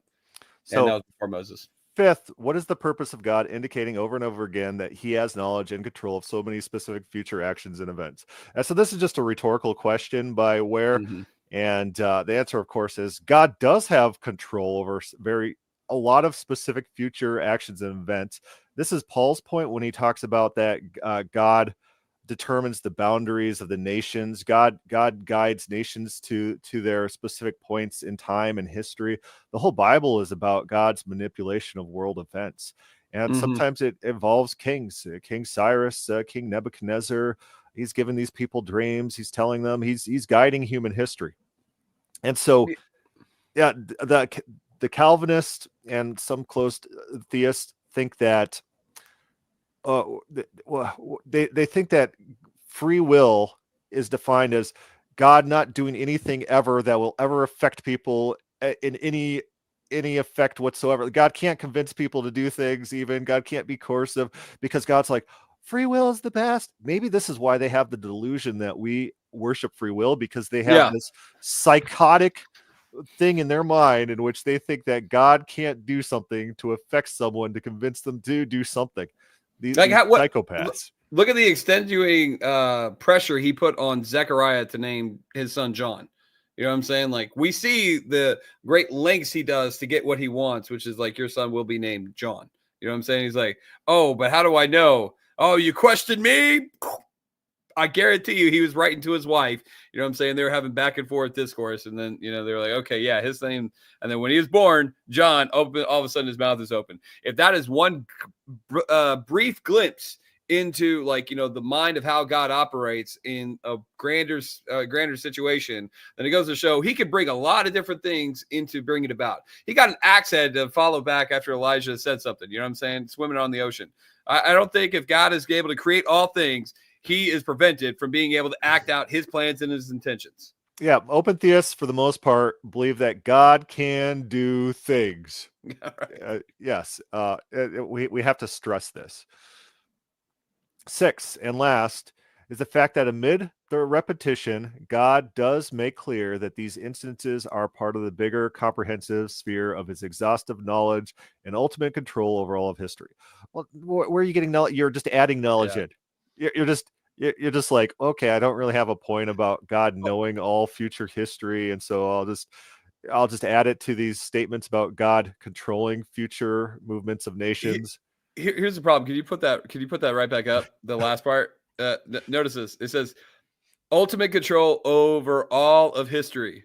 So why is there a New Testament? Why is there a new covenant? Why did they fail? Why did he say you did not fulfill your end? And then therefore I'm having to create a new covenant, and going through that the book of Jeremiah. He goes on to say, I created you to be a lighthouse to the other nations. You failed on this. Guess what? I'm going to send someone that is going to be put in that position. Because again, the whole kingdom thing wasn't even supposed to be a real thing. That was something that was later on issued after going against what he did. Why is it that he regretted the decisions of making somebody a king? Why did he regret making man?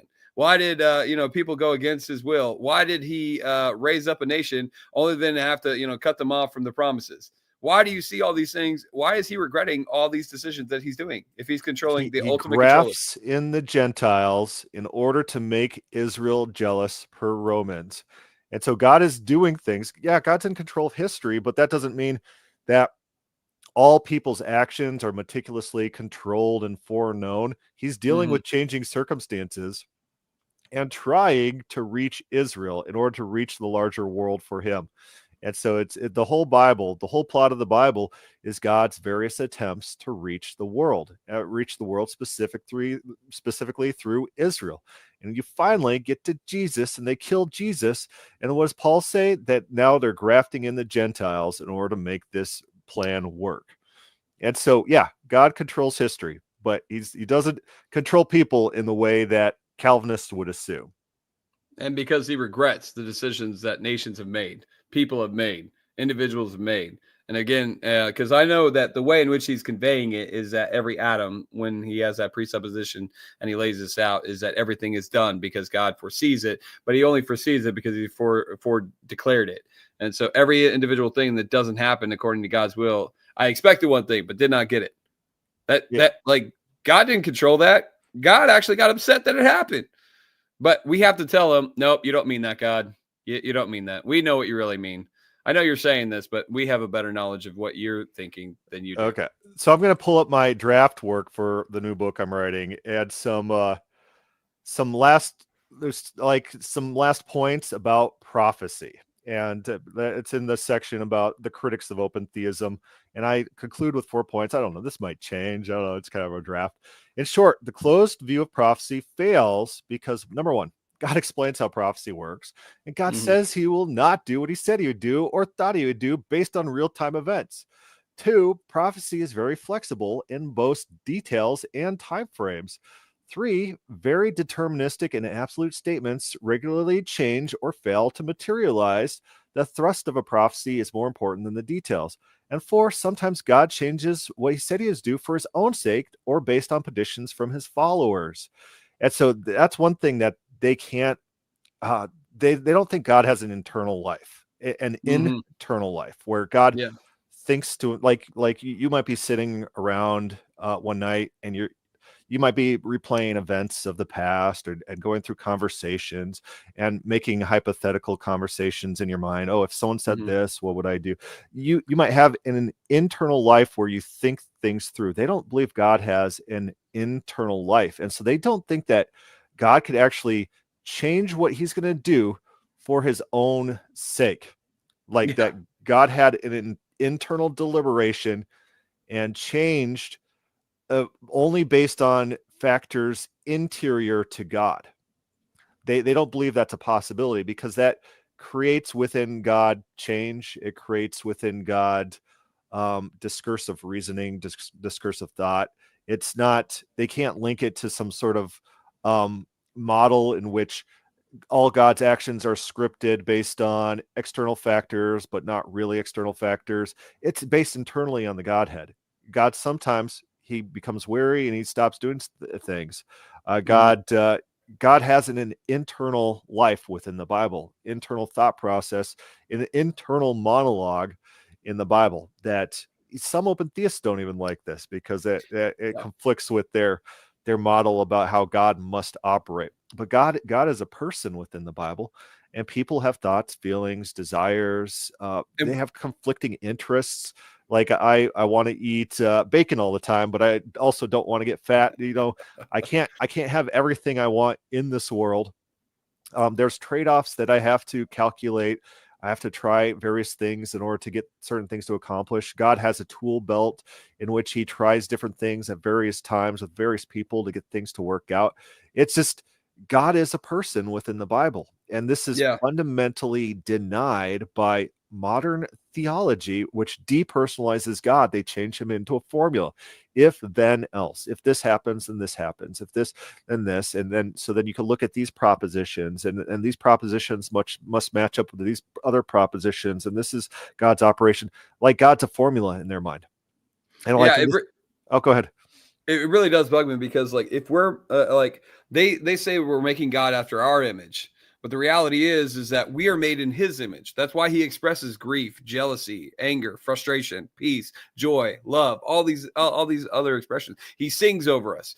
Well, we would expect, if we're part of his creation, to resemble the elements of emotions or characteristics that tie us back to who God is. And yet that's what we see, that's what we are characterized. And if we know that God is a person, again, one thing I always like pointing out is that, like, the last verse of Ezekiel says Jehovah Shammah, God is present. Like, he's here, he's available. But when you tell people that are desperate, they're broken, they're heartache, that it's so like pseudo intellectualized to the point of, does God even give a crap about me? Like, I'm existing in this time. Why is he going to spend time listening to me? But if you know that he's doing everything on his behalf right here, right now, and he has all the available resources to take care of what you need, if you just cast your cares on him, it's a lot more of an important task to realize, is that, like, you have a choice today. Today is the day of salvation. You know what I'm saying? Don't worry about tomorrow. Why speak in this language if it's not a real thing? Today, now, here he is. He's listening. He's not far from any of us at this moment now. But when you pseudo intellectualize him, he's so far away. Like, why would he give a crap? Everything's already predetermined. He's not far from any of us. The Calvinists, like, he's outside of all comprehension. Right. I never saw that. That's funny. Like, that's true. It's okay. So in my new book that I'm writing, here's a draft. It's my chapter on being made in the image of God. Watch this. Genesis 1:26. And God said, let's make man in our image and after our likeness, and let them have dominion over the fish. Going on, 27. God created man in his own image. In the image of God, he created them, male and female. He created them. The same phrase is used a little bit later, Genesis 5:3. When Adam had lived 130 years, he fathered a son in his own likeness after his image and named him Seth. As Seth is to Adam, mankind is to God. The same phrase is being used over. It's not a coincidence. The idea of being made in the image of God is we're actually made in God's image. We resemble God in some characteristics, in some fashion. God's not other. That they think that God is other, that God is ineffable, that God is beyond. Like Plotinus writes, once you utter the one, utter nothing else. Guess what? Let me pull back up Bruce Ware.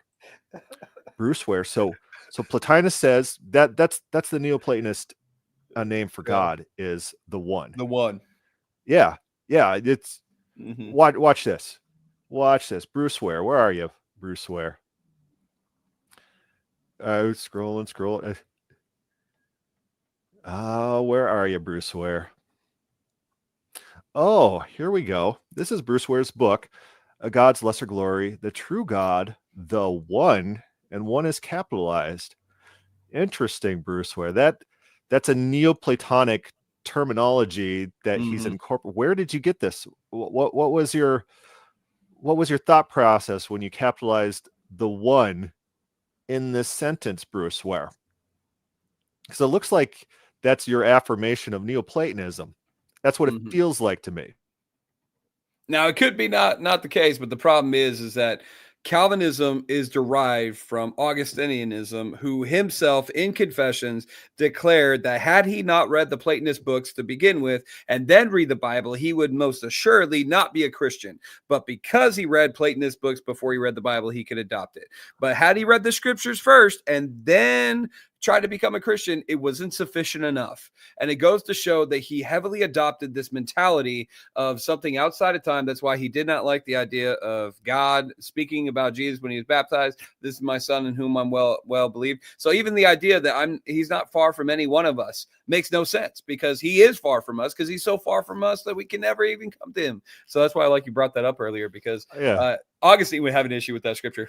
So when I was writing my honors thesis for college on the Hellenization of Christianity, I opened the Confessions as like, I'm gonna see what Augustine talked. This is the age before, like I'm so old. Like I was hacking games in DOS prompt, and I was dealing with DOS and Windows 3.1 and stuff like that. But when I was in college, we didn't have like Kindle word searches or anything like that. So I bought a physical copy of the Confessions, and like I'm gonna see what he says about Platonism. And I'm just like, I'm not going to start at the beginning of the book, because starting at the beginning of the book, you're like, so I just opened to a random page. And what page is it? It's him talking about how he got all his theology from the Platonists. The exact first page I open up to when I'm studying Augustine and his Platonistic influences. I'm like, what is going on here? But he influenced the church in so many regards that we still uphold some of these ideas today, that again, like, God is here. He's trying to talk to people, but yet they're being told you can't change God's mind. And if you adopt that mentality, if God is telling you, hey, change your mind, if you think that God can't change his mind, you may even second doubt when God's trying to speak to you. It creates a barrier. If I'm told every time my wife says she loves me, and somebody comes behind me that has authority and says, hey, listen, when a woman says I love you, and I'm going to have no exposure to my wife yet, you know what I'm saying? I'm pursuing her for marriage. Every time she says she loves you, what she's really saying is she just cares about your material. She doesn't care about you. Then I won't look at her with the same appreciation to really consider her words for herself. And then every conversation we have will be skewed if I adopt that as my presupposition into our relationship. But the thing is God is saying, just trust me. I'm talking. Listen to me. I say what I mean. I mean what I say. You can hear me. You can trust me. But now we're being told when he says this, don't believe him, because he doesn't mean that, because really this is how, and it so complicates it that you have to add a paragraph to one sentence. And in the end, all you're saying is he doesn't mean what he says, and he says what he doesn't mean. That is convoluted. Like I don't want to go to, like, a lot of people I preach to, they've had no exposure of Christ, they've had no exposure of Christianity, and a lot of them, have like some jacked up ideas about what God is because of people telling them. And I'm like, okay, just read the Bible. Are they going to come up with these conclusions themselves without leaders around them telling them? No. If you just read the Bible for yourself and you see that God is not far, that God is willing to change his mind. If you repent of your sins, you know what? He won't carry out judgment. If you plead and pray before him, you can change his mind and save people's lives. But if you're motivated that nothing can ever change, then you may not actually put in the effort. You may, it squashes faith. It's rare. It's really annoying. It really hurts me, because like when there's, I know Calvinist preachers that won't say God loves everyone, because they don't believe that, or they will, but they'll put a caveat on there and say, well, God loves everyone, but he doesn't want everyone to be saved. And it's like, what? Like, I mean, like, it's so annoying, because like, I don't deal with it as much nowadays, but man, when I do deal with it, it really hurts me, because I gotta deconstruct this bad faith understanding and then show them God is a person. He has a heart. So the great thing is about we live in the new Twitter age of free speech and free information, in which Calvinist strangleholds on information are going down the tube. Maybe we should check to see if James White's funded by U.S. aid. Maybe. Maybe. We've seen how good that works out. Right. And so Calvinists, they can't really operate in a system of free thought and expression where ideas are able to be published and advocated. They tend to fall apart. Someone needs to name me a good debate in which a Calvinist has defeated an open theist. Well, there was one that I saw that was really bad where the open theist did a really bad job, but typically if they're both competent speakers, like the Calvinist just gets demolished. You got Tim Barber, just a brand new novice guy, just destroying Mr. Debater himself, who's got 5 million debates, and he's just the best debater in the world, and we all love him because he's so smart. And he just gets destroyed by someone with just like a basic working knowledge of the Bible, and he gets destroyed. It's so yeah, but his bullying tactics didn't work. He was like, "Oh, you know the Greek," and then he just reads that's like, because we are in a world now in which you don't get canceled over your little Twitter comments, and you don't get your life destroyed. Yeah, and they can't Praise silence you and bully you into submission over these things. And like, this is a new world. It's not going to be a Calvinistic world that we're going into. I was around a group of people that were LGBT supporters, like transgenders, all this stuff. So I sat down and like I had one-on-one conversations, and this one girl, she comes over and she's like, "Are you sure you want to talk to her? Are you sure you want to talk to him? Huh? Are you sure?" And I'm like, "Dude, like, can you not let an adult decide for themselves? Why are you trying to like tell them they can't have a conversation?" I mean, that's pretty pathetic. I mean, what's your problem? Like, do you want to have a conversation? We can have a conversation, but why are you telling people what they can and cannot do? And then, like, you can see the person, their eyes are like, "Oh, yeah, why are they telling me I can't have a conversation with you?"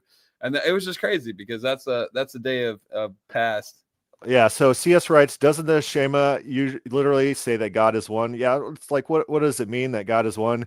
Does it mean that he's unique, like you say, or does it mean that we're not to have other gods other than Yahweh?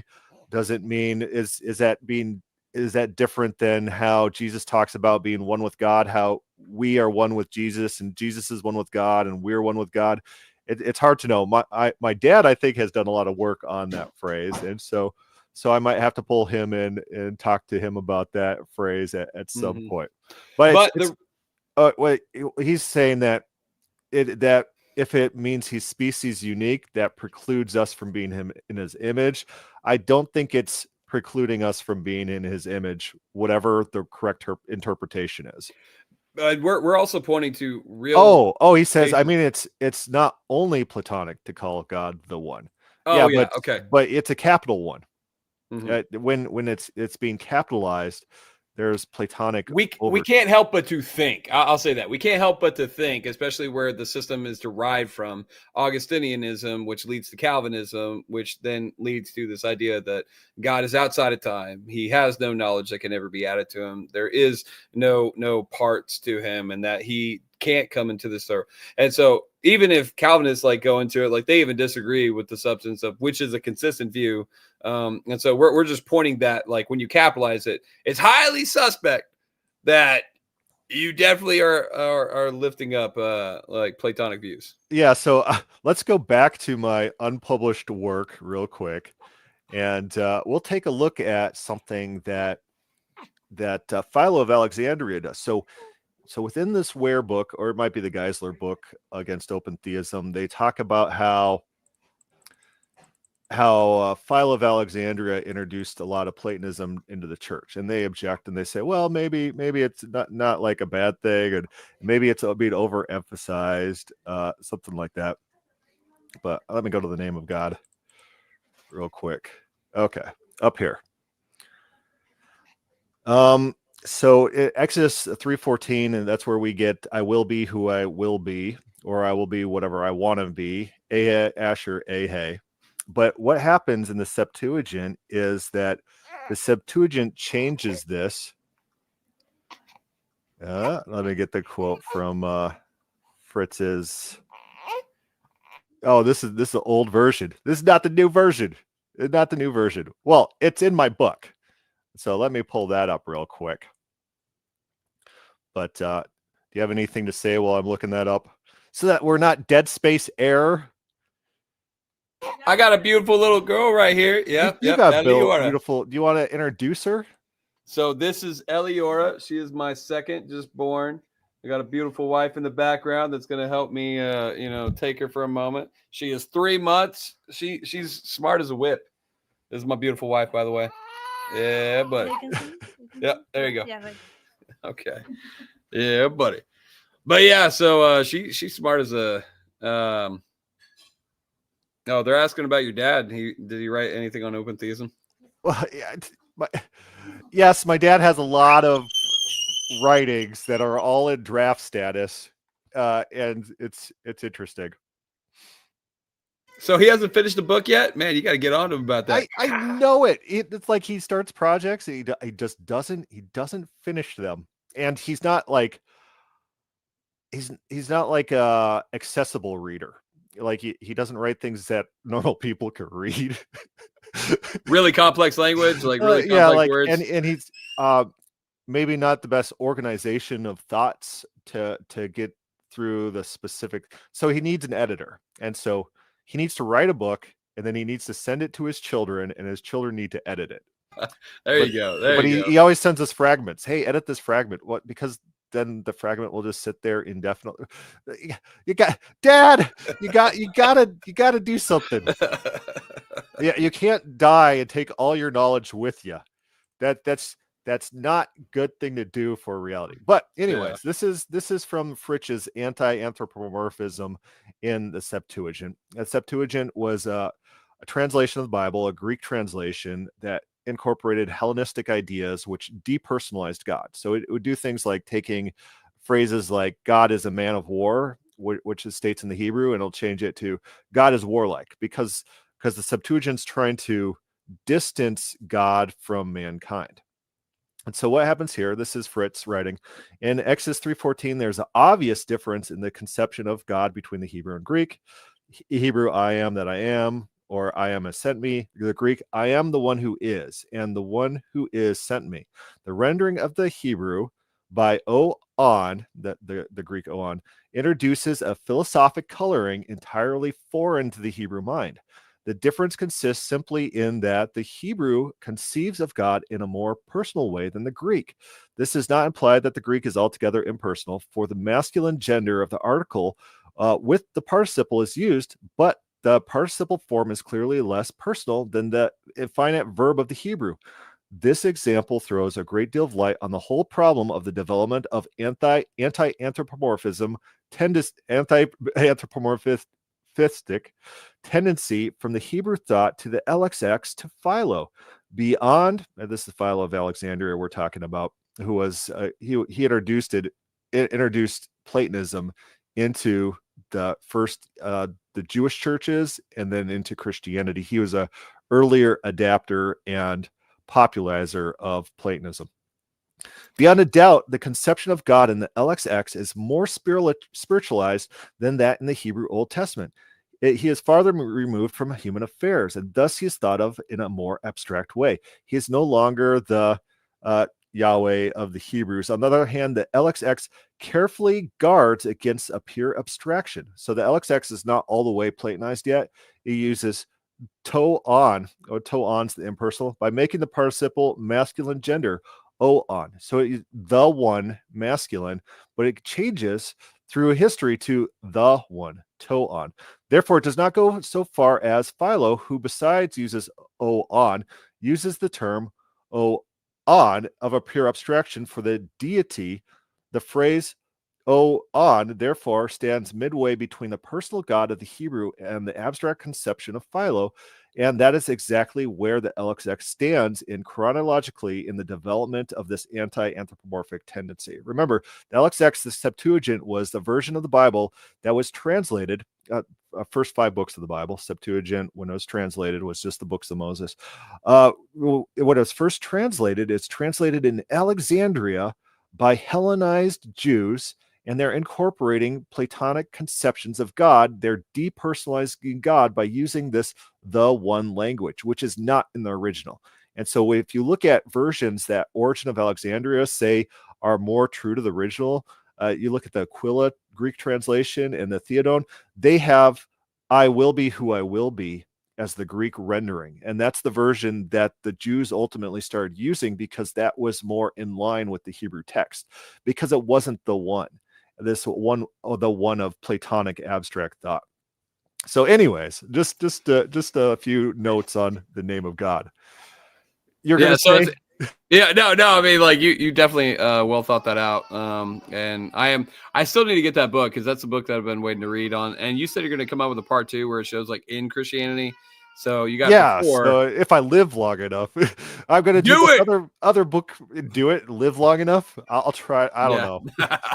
No, because like I'm working on a book of like an acronym for what is it? Open theism, and like I would just like to give certain examples to be like kind of a refutation of certain idealistic views and stuff like that. So I think I really appreciate your research and studying and stuff like that because it's been incredibly helpful to me in like my writing pursuits. Yeah, I'm doing the ORD conference coming up here in maybe it's later this month, but where I'm going to go do a little preview of my book, and there's people who are going to read my book and do responses. I think I'm going to start out and be like, I did not have fun writing this book, and you guys probably went through tedious pain reading this book. It's not a fun book to research and write. It's not something I enjoy doing. I do it because I have to. Oh man. That's what I appreciate about like people like you and Dean. Like it's a job, you know what I'm saying? But you like there's a need that has to be done, and it has to be done. You know what I'm saying? And I mean, we all appreciate it. So thank you. CS writes, Chris, what do you think of what the name of God really is then? Yehovah, or where do you land? Do you just don't think it's I am who I am? So it feels to me like God's being tongue in cheek. So Moses is in Exodus 3 resisting God's attempt to make him a prophet. So he's throwing out all these objections. Oh, God, I don't know how to speak, things like that. Like, I don't have a name for you, God. And so God is tongue in cheek saying, I'm whoever I want to be. Moses. Then he says, go tell Israel, my name is Yahweh. And so some people take Exodus 3:14 as maybe when God's saying Asher, Yahweh, Asher, that's the first person version of Asher is the first person, and then Yahweh's a third person when you're talking about God. That's a possibility, but it seems more like to me to be God is just saying, I'm whoever I want to be. My name doesn't matter. You could tell him I'm Yahweh, but I'm me.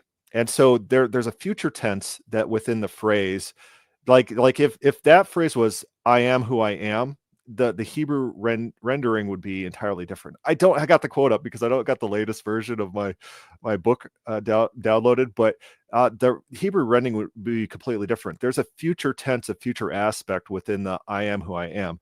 I will be whoever I will be. I will be whatever I want to be.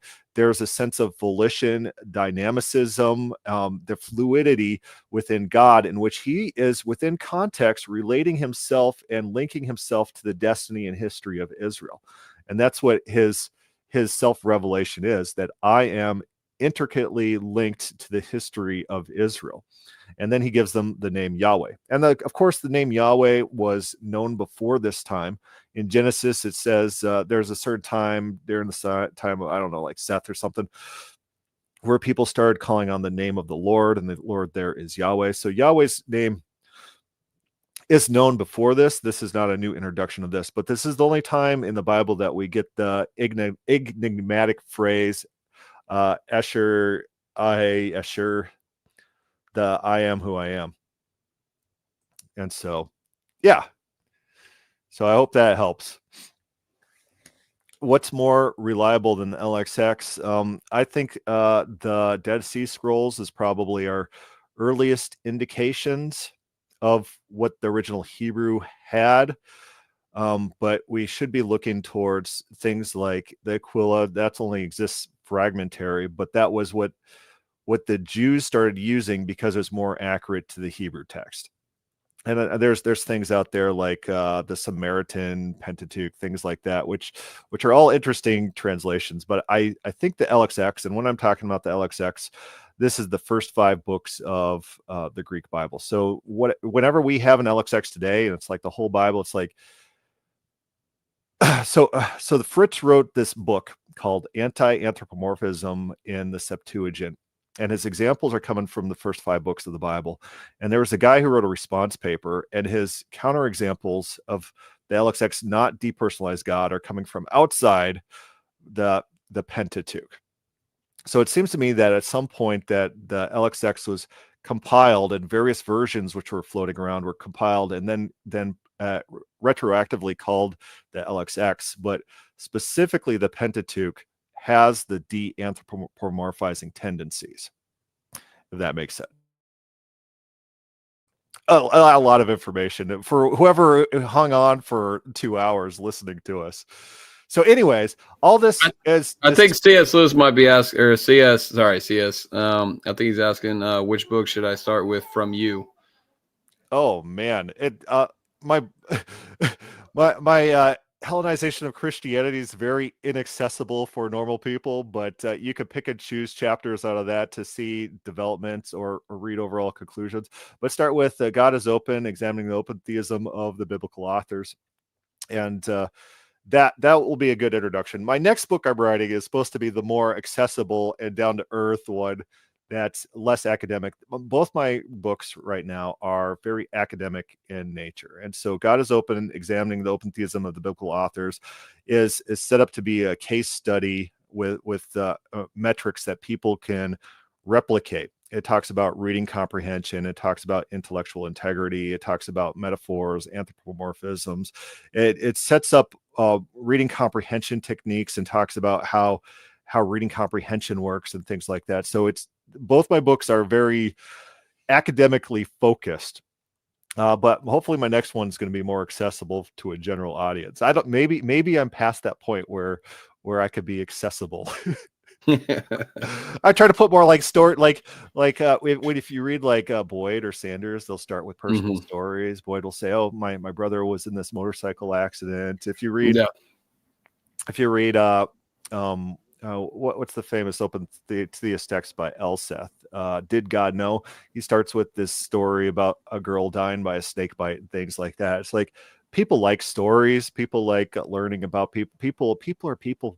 You know, they don't like academic study. They don't like reading voluminous texts with analysis to get information. Yeah, there's a place for both of them, but I mean, there's a reason why John Bunyan's book, Christians or Pilgrim's Progress, does so well, because everybody can go along a journey regardless of what age you are and enjoy it. You know what I'm saying? But it is kind of hard to get a book from, whether it's what is it, C.S. or what is his name, Charles Finney, or get something from Leonard. Well, Leonard Ravenhill is good if you're a Christian already. You know what I'm saying? But regardless of where you are within your walk, you can read a journey, an adventure. You know what I'm saying? You put it in. What was that horrible book? The Shack. The Shack. I was going to mention The Shack. It's great, man. I got hooked in the beginning. I'm like, oh, this goes way off real quick. Right. I read The Shack and I was not impressed, and I judged it very critically, but in retrospect, I judged it too harshly because it knew what it's doing on an emotional level, and it resonated with people on this emotional level. And in that sense, it was able to affect its goals. Yeah, it was still bad. It was still so bad. It was bad. I used it for firewood, man, after I was like, what the heck? I don't want some, sensitive bird. That was probably immature of me. Don't get me wrong. But still, it was bad. It was bad, man. Well, I should probably reread it and judge it with a more, now that we're 3 steps removed from that whole situation. What's a really good book is Wild at Heart by John Elridge. You mentioned that but once before. Yes, and so that's another personal book that resonated with a lot of people. But he's like, in the book, he's like, I'm not an open theist, even though everything I write sounds like open theism, everything. Yeah. So yeah, okay. So if you guys, if you get my book, The Hellenization of Christianity, I have a whole chapter, and we were just reading some of it on the Septuagint and problems with the Septuagint, and all sorts of information like that. So if you guys like this information about early Christian or Hellenized sources, pagan sources, talking about Christianity, that's the book to get, because it should encompass almost all pre-Christian references to God. That's like there's so much information out there, so it's not going to be all inclusive, but it's as many as I could capture. And so it's a good reference. But all right, we'll stop there. We read some of my concluding points about why prophecy better fits an open theistic model and why it does not fit a closed model. God is fluid. God is dynamic. God changes his mind based on changing circumstances. Yes, God is in control and God can do things. Random like uncontrolled mice running around in the world is not going to thwart God's prophecy or anything like that. It's not going to subvert the apocalypse that's going to be coming. Dust motes are not going to thwart God, Bruce Ware. That's not going to happen. And so prophecy, because of the way prophecy works and how it's described as working and how the details work, or the thrust of prophecy being important rather than details and details failing, and time frames being flexible and God accomplishing his will through innovation, all these factors in how prophecy operates points to an open theistic interpretation. None of these biblical authors were Calvinists. None of them were closed theists, thinking that prophecy works in some sort of vacuum where there's propositions that must obtain in some sort of way that is propositionally related to all other propositions that exist, so that if God says that one person will have one motivation in the future, then God must control all people's motivations everywhere in the future. That's just not how the Bible describes God's operation of prophecy. The Bible tells us how prophecy operates. It's on open theistic terms. God will change based on changing circumstances. God will still get his plans accomplished. And sometimes God's going to change his plans based on changing circumstances. God is open. God is dynamic. God is fluid. God uses common sense, which is denied in the classical model. It's like, oh man, he wouldn't be, Jesus would not have any claim to deity if Peter repented and affirmed Jesus instead of denying him 3 times. No, he'd be happy. He'd be happy about that. It wouldn't undo Jesus and his ministry or anything like that.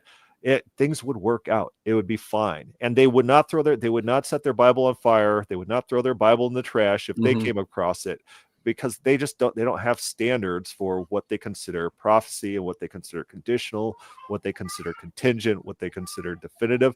It's all post hoc. It's all special pleading. It's all idiosyncratic readings.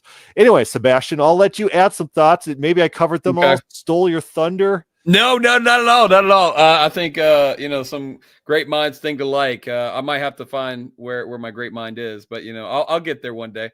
But so in this regard, there's so many different elements that are presented that when you realize God is able to do things, that God would rather him like thinking that you're not going to do something and be surprised. We see that he's happy when people, worship him, follow him. Like he would rather, he says he doesn't desire the death of the wicked, but rejoices when they turn from it. Why does he act that way? Because he's a relational God. He actually cares about individual people. He doesn't want to carry out judgment. He wants to show mercy. He takes no delight in the death of the wicked.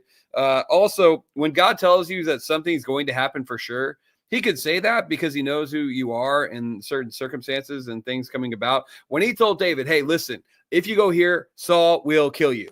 Now, it wasn't a reality. It didn't happen. But if he gone there, he would have died. And so when God says that certain things will happen, I don't think he's going to be so upset if you don't carry out, if it's in a disobedience to him. God does not lose any glory or honor or praise if somebody carries out what is warned against. Like, you're going to deny God tomorrow. Well, if Peter chose not to, I don't think God would be in heaven being like, dang it.